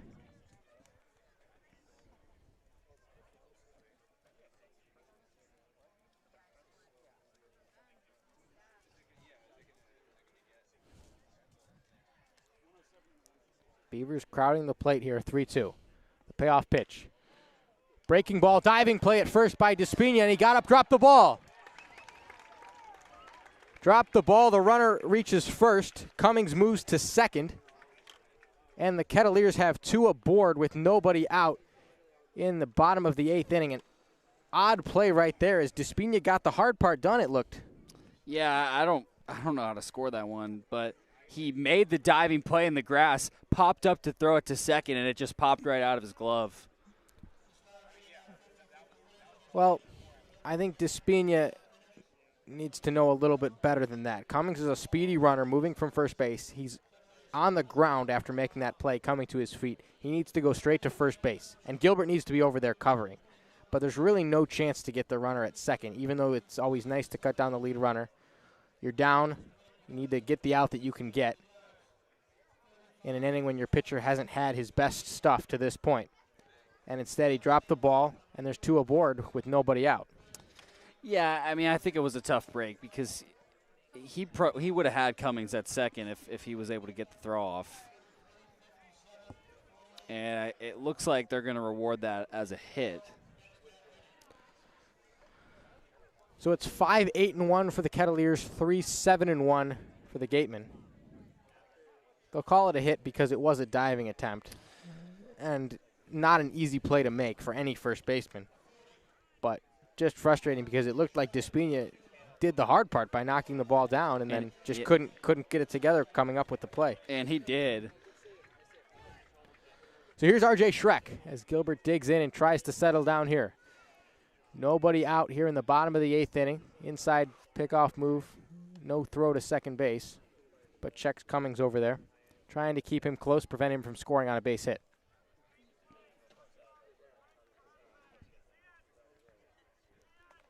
Schreck 1 for 3 today. First pitch he sees, strike 1. Fastball at 91. And he showed bunt, pulled back. He's still arguing with the home plate umpire whether that was a strike. That seemed like an obvious strike to me. R.J. Schreck playing left field today for the Kettleers. Same position where he spent most of his season with Duke this year. Gilbert kicks and fires a breaking ball, bunted right back to the mound. He checks third and will take the out at first. Gilbert looked like he might have had a shot at third, but no sense risking it in that situation. A smart play by the redshirt sophomore gets the first out of the inning, but now ducks on the pond for Brooks Baldwin. Yeah, that was tough because it was a well-placed bunt by Schreck, and it would have been a hurried throw to third. But I love the decision by Gilbert. Rather than trick yourself into making a mistake, just go to first and get the out. You throw over to third and something bad happens, all of a sudden this inning's a mess and this game gets away from you. But you get the out at first, you're still in this inning. Yeah, that's a good point you make. A lot of times, though, when a pitcher gets a bunt that comes right back to him, which it did in that case, there's pressure from the dugout, there's pressure from your teammates to cut down the lead runner when it's in play like that. But Gilbert took the smart move, went to first, and now needs to get at least one more out here. But a meeting on the mound for the Gatemen, and we'll see. Looks like Devereaux Harrison will come into the game. So we will step out for a moment and be back in a minute on the Gatemen Baseball Network.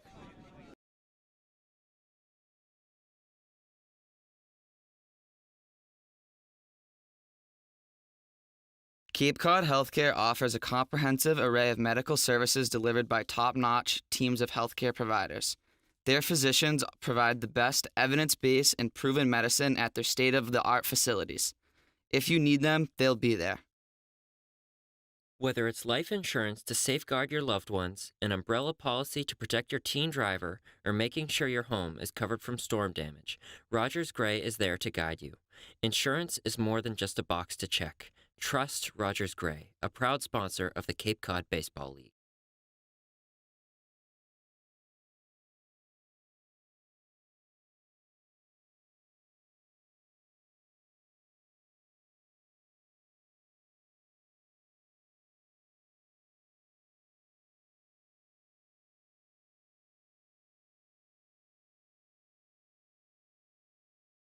Imagine waking up to a seaside breeze, a fishing fleet leaving for work, and a crimson sun rising over seals relaxing on the sandbars. This is the experience of Chatham Bars Inn, Cape Cod's premier resort and spa. To learn more about Cape Cod's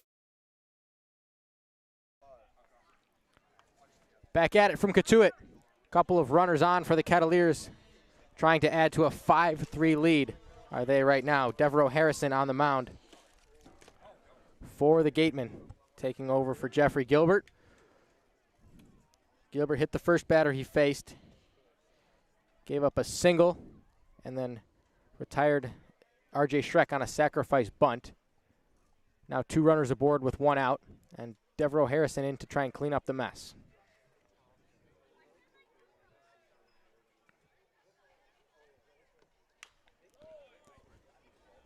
First pitch to Brooks Baldwin, fouled off to the left side and out of play. 93 right out of the gate for Devereaux Harrison. Thought we might not see Harrison today. I was unsure whether they were going to bring him in late in the game or not, but electing to go with Harrison to try and get out of the jam and keep it at a manageable 2-run deficit. Runners at second and third, but Harrison out of the windup, and that hit him. Looked like a breaking ball. He just pulled a little bit. Caught Brooks Baldwin on the right foot, and he will take first base.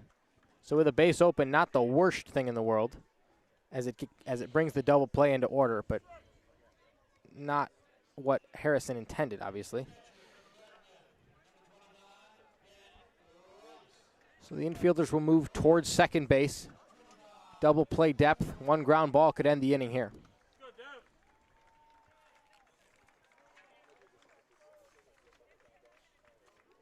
And here comes Ben Rice. Harrison going into his sophomore year at Long Beach State University. Big West freshman pitcher of the year. Yeah, and he's been in tough spots. He had 10 saves this past season. That ball skips by the catcher Crooks and goes all the way to the backstop. So that will bring in a run. 6-3 lead now for the Kettleers, and that was not ideal. If you're the Wareham Gatemen in that situation, Harrison skipped a couple of pitches in a row. That one goes all the way to the backstop, and now a 3-run lead for the Kettleers in the bottom of the 8th.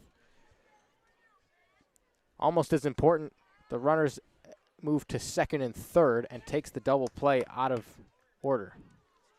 So Harrison once again working from the windup. That's shot right back up the middle and into center field. Ben Rice with a single. That will bring home a couple of runs. He's at first base. And a 3-run 8th thus far for the Kettleers puts them up 8-3.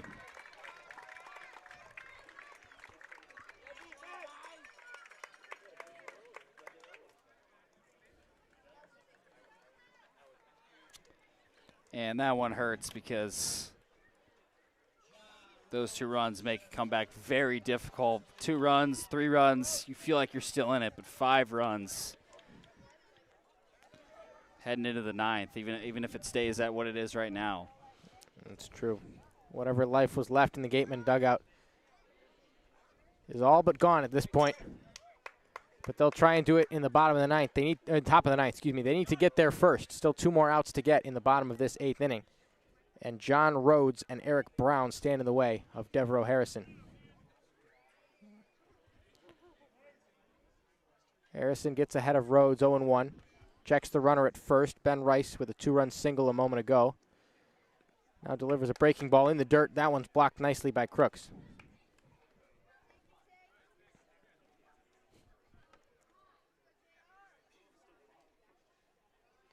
One of the tougher plays to make as a catcher when a pitcher spikes a ball in the opposite batter's box. Pushing off your feet from in a crouch is not the easiest move in the world, but he's able to slide over there, make the play, and does it once again here as another slider's in the dirt. Yeah, and he's stayed with that crouch position. A lot of catchers have been moving to the one knee. Well, the one knee makes that situation even worse because you're not nearly as mobile when you have a knee down. And so at least when Crooks in the 2-point stance on 2 feet, able to push off that left leg and get over there. Here's the 2-1 from Harrison. Broken bat, skied to left field. Settling under it is Diodati to make the play. There's been quite a few of those today. Broken bats aplenty here in the early part of the season. That one split right down the middle. Shaved off the left half of the barrel. The right half remains, or the right half, whatever you prefer. I guess it doesn't matter. Welcome to a wood bat league, right? Already 4 bats broken today. Well, there's a whole bin full of broken wooden bats in the press box back at Spillane Field, and now we can see exactly where they came from. Those are probably collected over 2 games. A bin full of about 13 broken bats. And now here's Eric Brown with 2 outs and a runner at first. Harrison struggling to get the feel of that breaking ball. Skips in another one. That one traveled only about 55 feet in the air. And Crook's able to get the chest on it. Yeah, the breaking ball just hasn't been there at all. I'm not sure what it is. Just But overthrowing overthrowing it a little bit. He's either pitching it way inside or it's just skipping short of the plate. Yeah, he's missing glove side. Just pulling off it just a little bit. Crook selects to go with the fastball there. But it's ball 2. So 2-0 on Eric Brown, who's proven himself to be a dangerous hitter. Big 3-run homer in the second inning, but has struck out twice since then.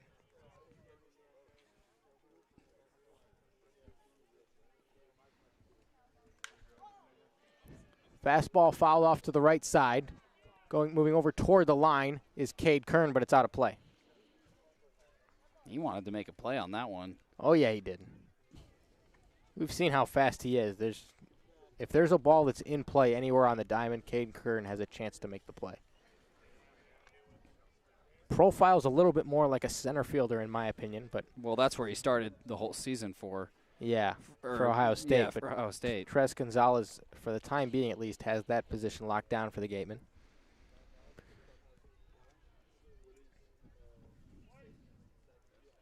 Certainly got the arm to play right, though. It's the rest of the outfield for the Gatemen straight up, spread out. The 2-1 from Harrison. Back up the middle. Gonzalez tracking it back, makes the catch over his head. Gonzalez had a good beat on it. That was a hard hit ball going all the way to the track, but Gonzalez got a good jump, got back there to make the play, and that will do it for the 8th. One more chance for the Gatemen. You're listening to the Gatemen Baseball Network. We'll be back in a moment.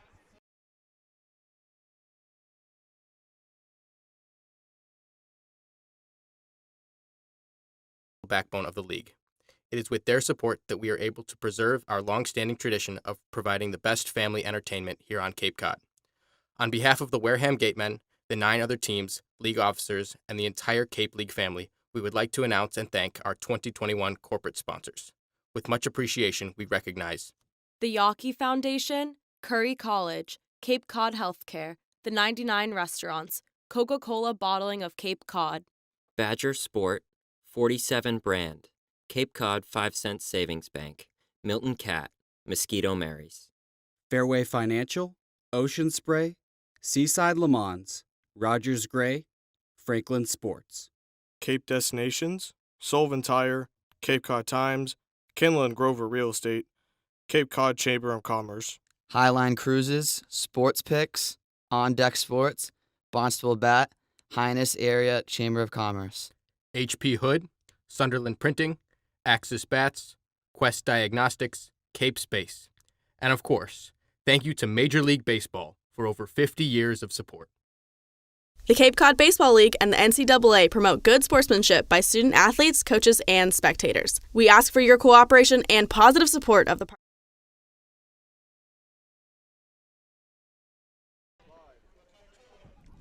Top of the 9th we go. Jackson Egan alongside Nick Magus, where the Gatemen trail by 3 here at Lowell Park.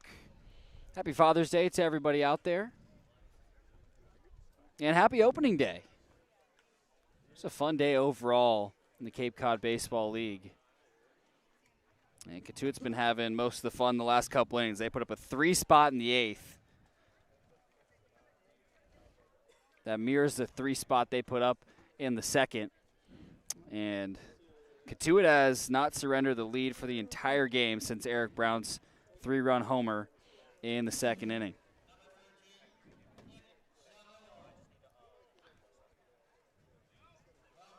And to start off the inning, the Gatemen will go with their first pinch hitter of the day, Nick Samillo,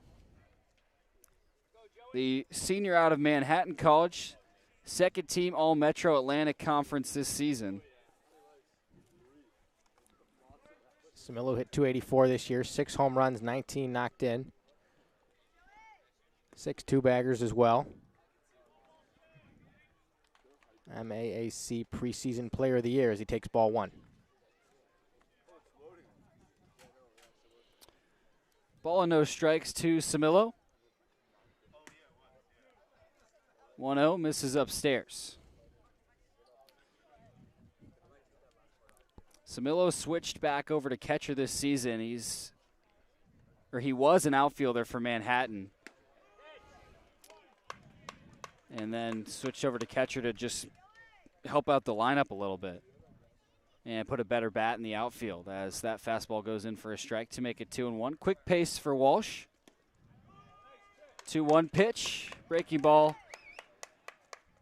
into the lower outside corner for a strike.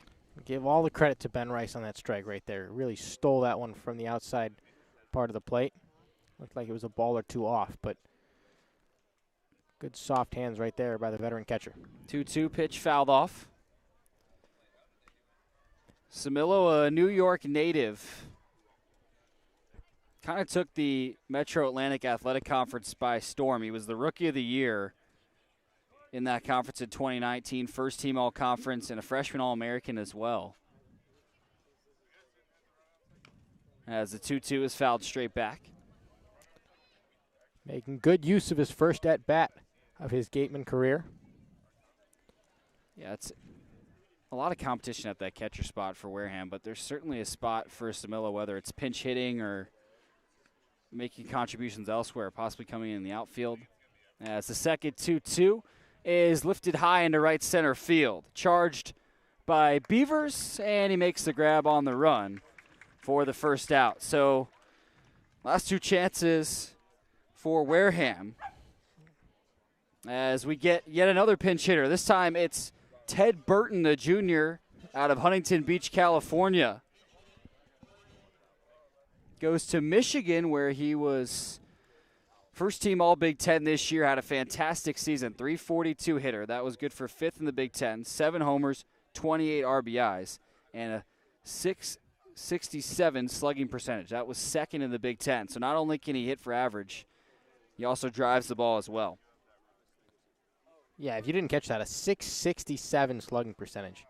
Some huge numbers right there from Ted Burton, and definitely the biggest surprise for us to not see in the starting lineup today. Yeah, we'll have to get an update on why that was, but takes the first pitch low for a ball.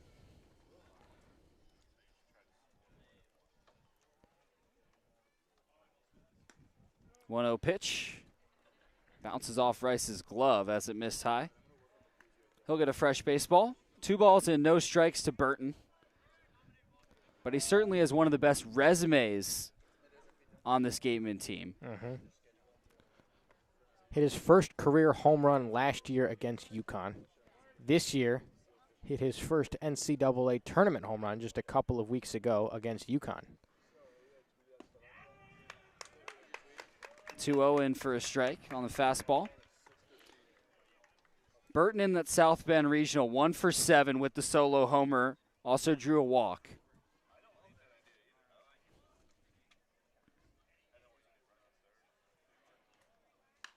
Two 2-1, fouled over the right side. Notre Dame, of course, came out of that regional and then fell to Mississippi State in the Supers. And you'll be hearing a lot about that. Well, the College World Series going on right now, not just because it's exciting, but also because they're holding quite a few players out of this league at this point. Yep. A number of talented players on those rosters are still with their college teams right now. 2-2 just caught Burton in the right knee. Looks to be all right. Hobbles down toward first base, but he will run the bases. He's able to get over to first. Comes up a little bit gingerly on that right knee. Yeah, he's gimpy. But he's going to stay on the base paths. 8-3 Cotuit lead in the top of the 9th, 1 away, and Burton is the lone base runner at first. He's still trying to walk it out. Jeffries, is due up. And Burton will stay in the game. Jeffries 0 for 3 with a couple of flyouts and a ground out to first base. A fairly good contact hitter, but a bit of a slow start to his Cape Cod season. Yeah, he's had a tough day so far. And a nice tag play at shortstop, though, that we didn't really touch on earlier. Yes.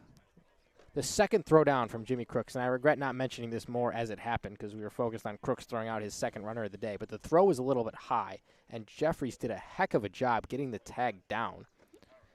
Yeah, he had a jumping tag and put the tag in between his legs, right on the helmet of the base runner. Took a ball on the first pitch. Second pitch is a fastball upstairs. So 2 balls and no strikes to Jeffries. But he's about as athletic as they come.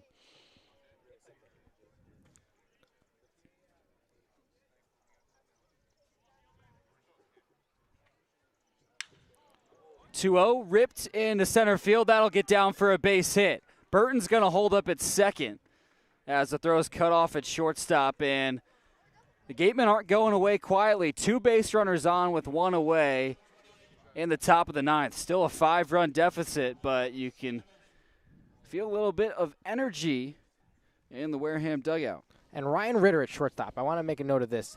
On that play, deked the runner from first base going to second by faking a double play feed at second base. And it's an 8-3 ball game, and it's not like Ted Burton's run really matters at this point. But Ritter over there makes the deke, gets Burton to hold up halfway between first and second base, and then forces him to pull up at second because he broke his momentum. If he doesn't do that, Burton comes around second, takes third easily on that base hit. I didn't notice that.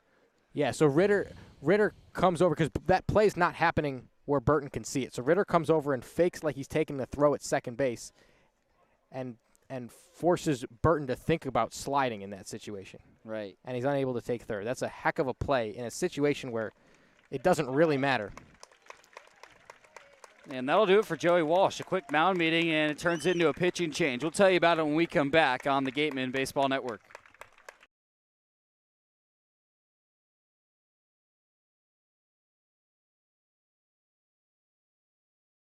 After the game, visit El Mariachi on Main Street for the best Mexican food in Wareham. The cantina provides a delicious late-night snack accompanied by fun cocktails.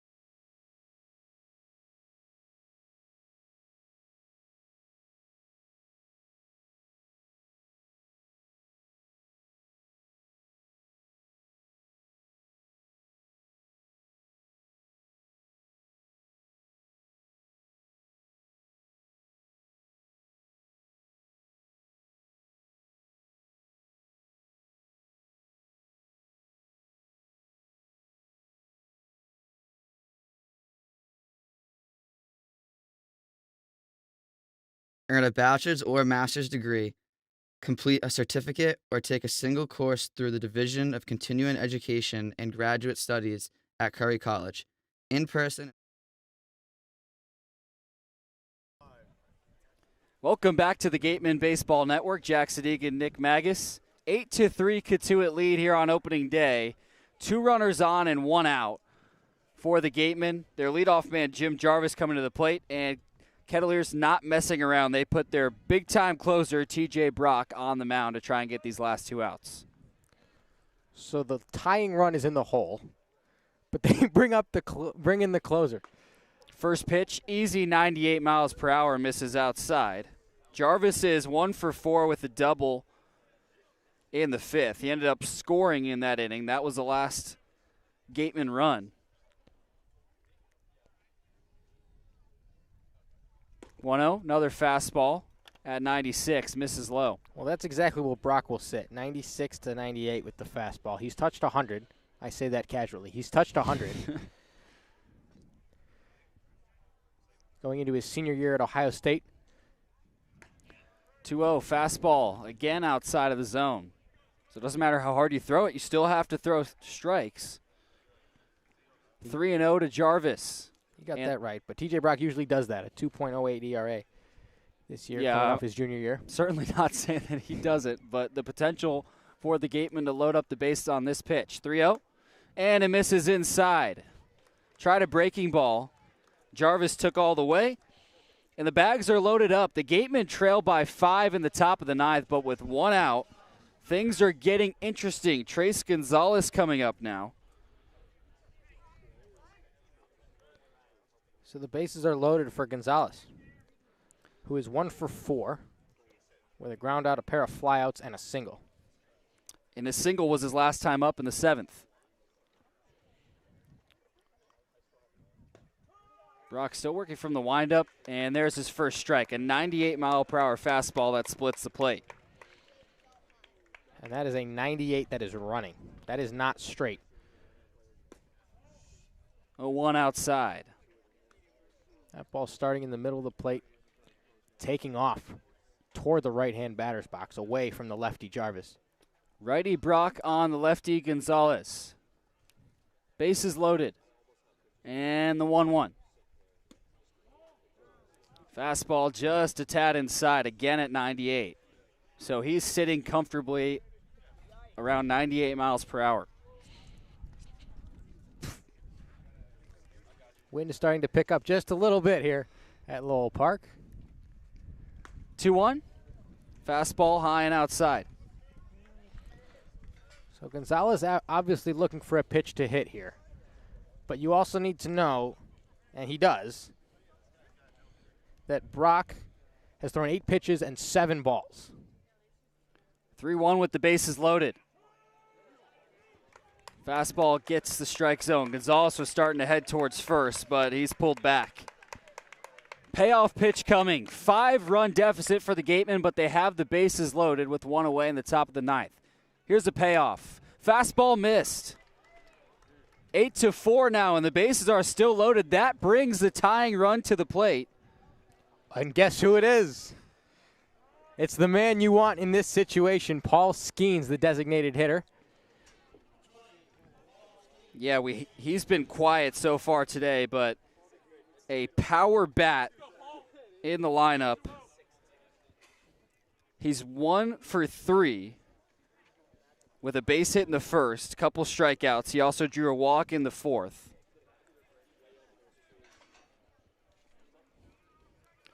But all you could ask for is to at least make it interesting in the 9th if you're the Gatemen down 5. And they at least get the tying run up to the plate. Only 1 away. Bases loaded. Brock loads and fires. That fastball skips to the backstop. Jeffries is going to score easily. Runners advance to second and third, and it's now a 3-run game. Brock just having a hard time finding the zone. And it takes the double play out of order. So with 1 out here, runners at second and third, and there will be a meeting on the mound. And it looks like they're making a call to the bullpen. So we'll step aside for a moment. But the Gatemen have the tying run at the plate, down 3 in the 9th. We appreciate and thank the sponsors who support the Cape League and the 10 teams. Our corporate sponsors are the financial backbone of the league. It is with their support that we are able to preserve our long-standing tradition of providing the best family entertainment here on Cape Cod. On behalf of the Wareham Gatemen, the 9 other teams, league officers, and the entire Cape League family, we would like to announce and thank our 2021 corporate sponsors. With much appreciation, we recognize the Yawkey Foundation, Curry College, Cape Cod Healthcare, the 99 Restaurants, Coca-Cola Bottling of Cape Cod, Badger Sport, 47 Brand, Cape Cod 5 Cent Savings Bank, Milton Cat, Mosquito Marys, Fairway Financial, Ocean Spray, Seaside Le Mans, Rogers Gray, Franklin Sports, Cape Destinations, Sullivan Tire, Cape Cod Times, Kinlan Grover Real Estate, Cape Cod Chamber of Commerce, Highline Cruises, Sports Picks, On Deck Sports, Barnstable Bat, Highness Area Chamber of Commerce, HP Hood, Sunderland Printing, Axis Bats, Quest Diagnostics, Cape Space. And of course, thank you to Major League Baseball for over 50 years of support. The Cape Cod Baseball League and the NCAA promote good sportsmanship by student athletes, coaches, and spectators. We ask for your cooperation and positive support of the participants and officials. Profanity, racial, or sexist comments or any other intimidating actions will not be tolerated. Thank you. We ask parents to keep their children off the roofs of the dugouts, away from the batting cages.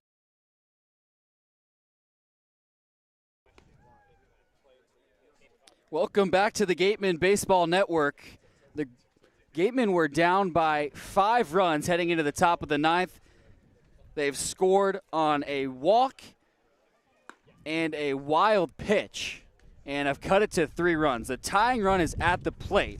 Runners are on second and third, and Paul Skeens is at the plate. The Kettleers are going to their third pitcher of the inning. This time it's Alaska Abney, the senior right-hander out of Coastal Carolina. Well, he's the second guy on these 2 rosters that we've seen today from Lawrenceville, Georgia. Angelo Despina for the Gatemen and Alaska Abney taking the mound right now. Probably even a lower arm slot than Radens, who we saw earlier. That's very, very close to submarine is Alaska Abney out of Coastal Carolina. Finished 2021 with a 3-2 record and ERA a shade under 5 in 22 appearances, 48 2/3 innings pitched. He had a lot more strikeouts than walks, and that's exactly what you need here if you're the Kettleers. After Brock came in, walked a couple batters, threw a ball to Skeens, and then got pulled. Well, so like you said, Jack, sorry, but 100 miles an hour only does you so much good if you don't throw strikes, and that's exactly the issue that T.J. Brock had this evening. Well, and he's been a big-time closer for Ohio State this entire season, but just didn't have the stuff today. And Wareham was smart. They didn't swing at it, and they get the tying run up to the plate. So the tying run came to the plate with Skeens a moment ago. A wild pitch went to the backstop, scored one of those runs. So it's now 8-5 with runners at second and third. And like you said, here comes the designated hitter, who's 1 for 4 on the day. Has a hit and has drawn a walk. 1-0 pitch to him. Slider that he swings through. And so a ball and a strike to Skeens. And how about that if you're Skeens? The first pitch you see is 98 miles an hour. First pitch of the at-bat. The second pitch of the same at-bat is at 78 from a completely different arm slot. Yeah, tough adjustment. 1-1. Swung on and missed. Another nice breaking ball. And a good move to the pen because this is a completely different arm. And Skeens has to make that adjustment. The sophomore from Air Force. He's been a power bat, but hasn't gotten a hit today since the first inning. Runners on second and third. 1-2 pitch. Popped up, out of play. Getting a little bit tough to see the baseball now as the sun has dipped well below the tree line here at Lowell Park. Just past 8:06 p.m. local time. And there are no lights here at Cotuit. That's why we started at 5 p.m. today. Yeah, most of the games here will take place at 6 p.m. or later. But at Lowell Park, most of the start times will be around 5 as they try and get these games in before the daylight disappears. Second 1-2 pitch. Fans clapping. Chopper to the mound. And throw to first for the out. Runner goes for home. Got him there. Base running miscue for the Gatemen. Abney looked off third, but Burton was heading that way from second, so he throws to first, and then caught in a pickle was Jarvis, who just had to go for home. Well, that's on Tres Gonzalez because Burton. The third base coach likely told Jarvis there not to go on a ground ball back to the pitcher. The ground ball was back to the pitcher, and Gonzalez doesn't have to run from second. Doesn't see that Jarvis doesn't go, and then Jarvis is forced to try and come home when Gonzalez is standing on third base right next to him. So a tough way to end the ball game. Yeah, so the Gatemen make it interesting, but a comebacker to the pitcher and a base running miscue ends the game. Final Cotuit Kettleers 8, Wareham Gatemen 5. A great opening day matchup, back and forth game. But the Kettleers get the best of this West Division rivalry to start the season. Tune in for our Gatemen post-game show on the other side of this break. And we'll break down the entire game and give you some of the highlights as well. You're listening to the Gatemen Baseball Network. Cape Cod Coca-Cola thanks you for supporting the Cape Cod Baseball League. Cape Cod Coca-Cola has been proudly refreshing the community for over 30 years, and we're honored to support the Cape Cod Baseball League and many other wonderful organizations on the Cape.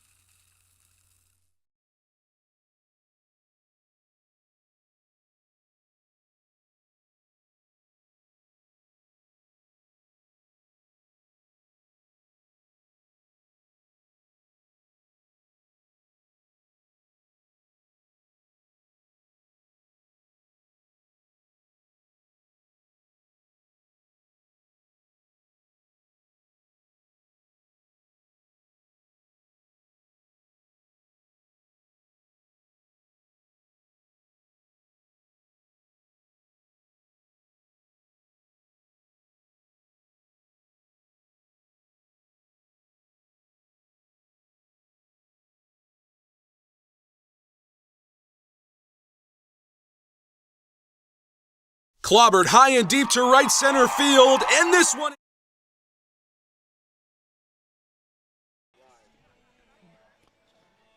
Welcome into the Gatemen post-game show here from Lowell Park. Final score, Cotuit Kettleers 8, Wareham Gatemen 5. The Kettleers 8 runs off 9 hits and a Wareham error. Wareham 5 runs off 8 hits and a Kettleer error. Jackson Egan alongside Nick Magus, where Kettleers jumped out in front right away. It was a 3-run homer for Eric Brown that set the tone in the second. The Gatemen came back with a 2-run shot from Diodati in the fourth. And then Cotuit got 2 runs in the bottom half of that inning. Another 3 runs for each side across the remaining 5 through 9 innings. But overall, back and forth baseball game, but one that Cotuit controlled the entire time. Yeah, absolutely right. Highlights from the Gatemen, well, at least the offensive highlight was Diodati. Hit the ball hard 3 of his 4 times at the plate. One of them was a home run, one of them was a double. The final was a loud fly out deep in the right center gap. Probably the best day offensively goes to him. Skeens, also a decent day. Singled in the first, walked in the fourth. Finished off with a couple strikeouts, though, and a ground out. Got to see a lot of faces, though, for the Gatemen. A lot of arms on the mound. A lot of bats, a lot of pinch hitters coming in late in the game with Samillo and Burton. So plenty of positive takeaways if you're Wareham, but not the way you wanted this one to end up, especially with the base running gaff that was the final out of the ballgame. Yeah, so the Gatemen brought the tying run to the plate after being down 5 in the 9th. A comebacker by Skeens to the mound gets him out at first. Gonzalez heads for third, and him and Jarvis were both standing on the third base bag, so Jarvis forced to head home. He's thrown out there. And that ended the game in a rather disappointing fashion for the Gatemen. But we got to see the Clemson arms on the mound today. Nick Clayton and Jeffrey Gilbert, each with their own arsenal. But, what did you see from their outings, Nick? Well, a lot of positive and negatives from both of them. The mental toughness from Clayton was huge because he gave up a big 3-run homer in the second inning. And for a guy who's really never started a game at this level, comes out and he battles back. He goes 3 2/3, I believe, and able to put together a pretty solid pitching performance altogether. Gilbert was really impressive in his first 2 innings of work, ran into a little bit of trouble, but his stuff is as good as anybody on this staff. Seamus as well was in the ballgame for an inning and a third, I believe, but the stuff was there from him. He showed good run on the fastball. The slider and the changeup were both working, and he made quick work of the Kettleer order in the I believe that was in the 5th inning. Yeah, Seamus came in for Clayton after he went 3 2/3, got the final out of the 4th. And then in the 5th, set him down with 2 strikeouts and a flyout, 1, 2, 3. And those were the top 3 guys in the order. So he was dealing with some really, really good hitters. But the Gatemen fall on opening day by a final score of 8-5. Just obviously an emotional day in the Cape Cod League, 671 days since we'd had baseball. So it was great to see a baseball game. Tough to see a Gatemen loss, but what's your biggest one takeaway from this game, Nick, that you saw? Well, this team has some depth. I think the roster turnover is tough. It's tough to nail down, who the players are going to be coming into the ball game. We looked at we looked at a roster that was looking like it was going to be between 30 and 40 guys kind of coming in. Final roster was posted last night, and really wasn't sure who the guys were going to be that were going to contribute. But a couple guys coming off the bench, a lot of arms that were flying under the radar early on, came out and pitched well. And so, as we expected, I mean, it's not a huge thing in the Cape Cod League to have a lot of good players. I mean, that's the point. These are all-star teams we're dealing with. But when you put all-star teams up against all-star teams, someone's going to have to come out on top. And today, I think we learned that it very well could be the Gatemen. They showed a lot of fight. They showed that they have a lot of pieces that they can put together to win a lot of ball games. And assuming those players stick around for the whole summer, they'll be in good shape. The Gatemen fall on opening day, but are right back at it again tomorrow. It's the home opener for Wareham at Spillane Field. They will take on the Falmouth Commodores, 6:45 p.m., the start time for that one. Yeah, as Wareham will play tomorrow, Tuesday, and Wednesday before a day off Thursday, kicked off by another week of action. For our entire crew here at Lowell Park, Nick Magus alongside Jack Sadigan, signing off for opening day of the Cape Cod Baseball League.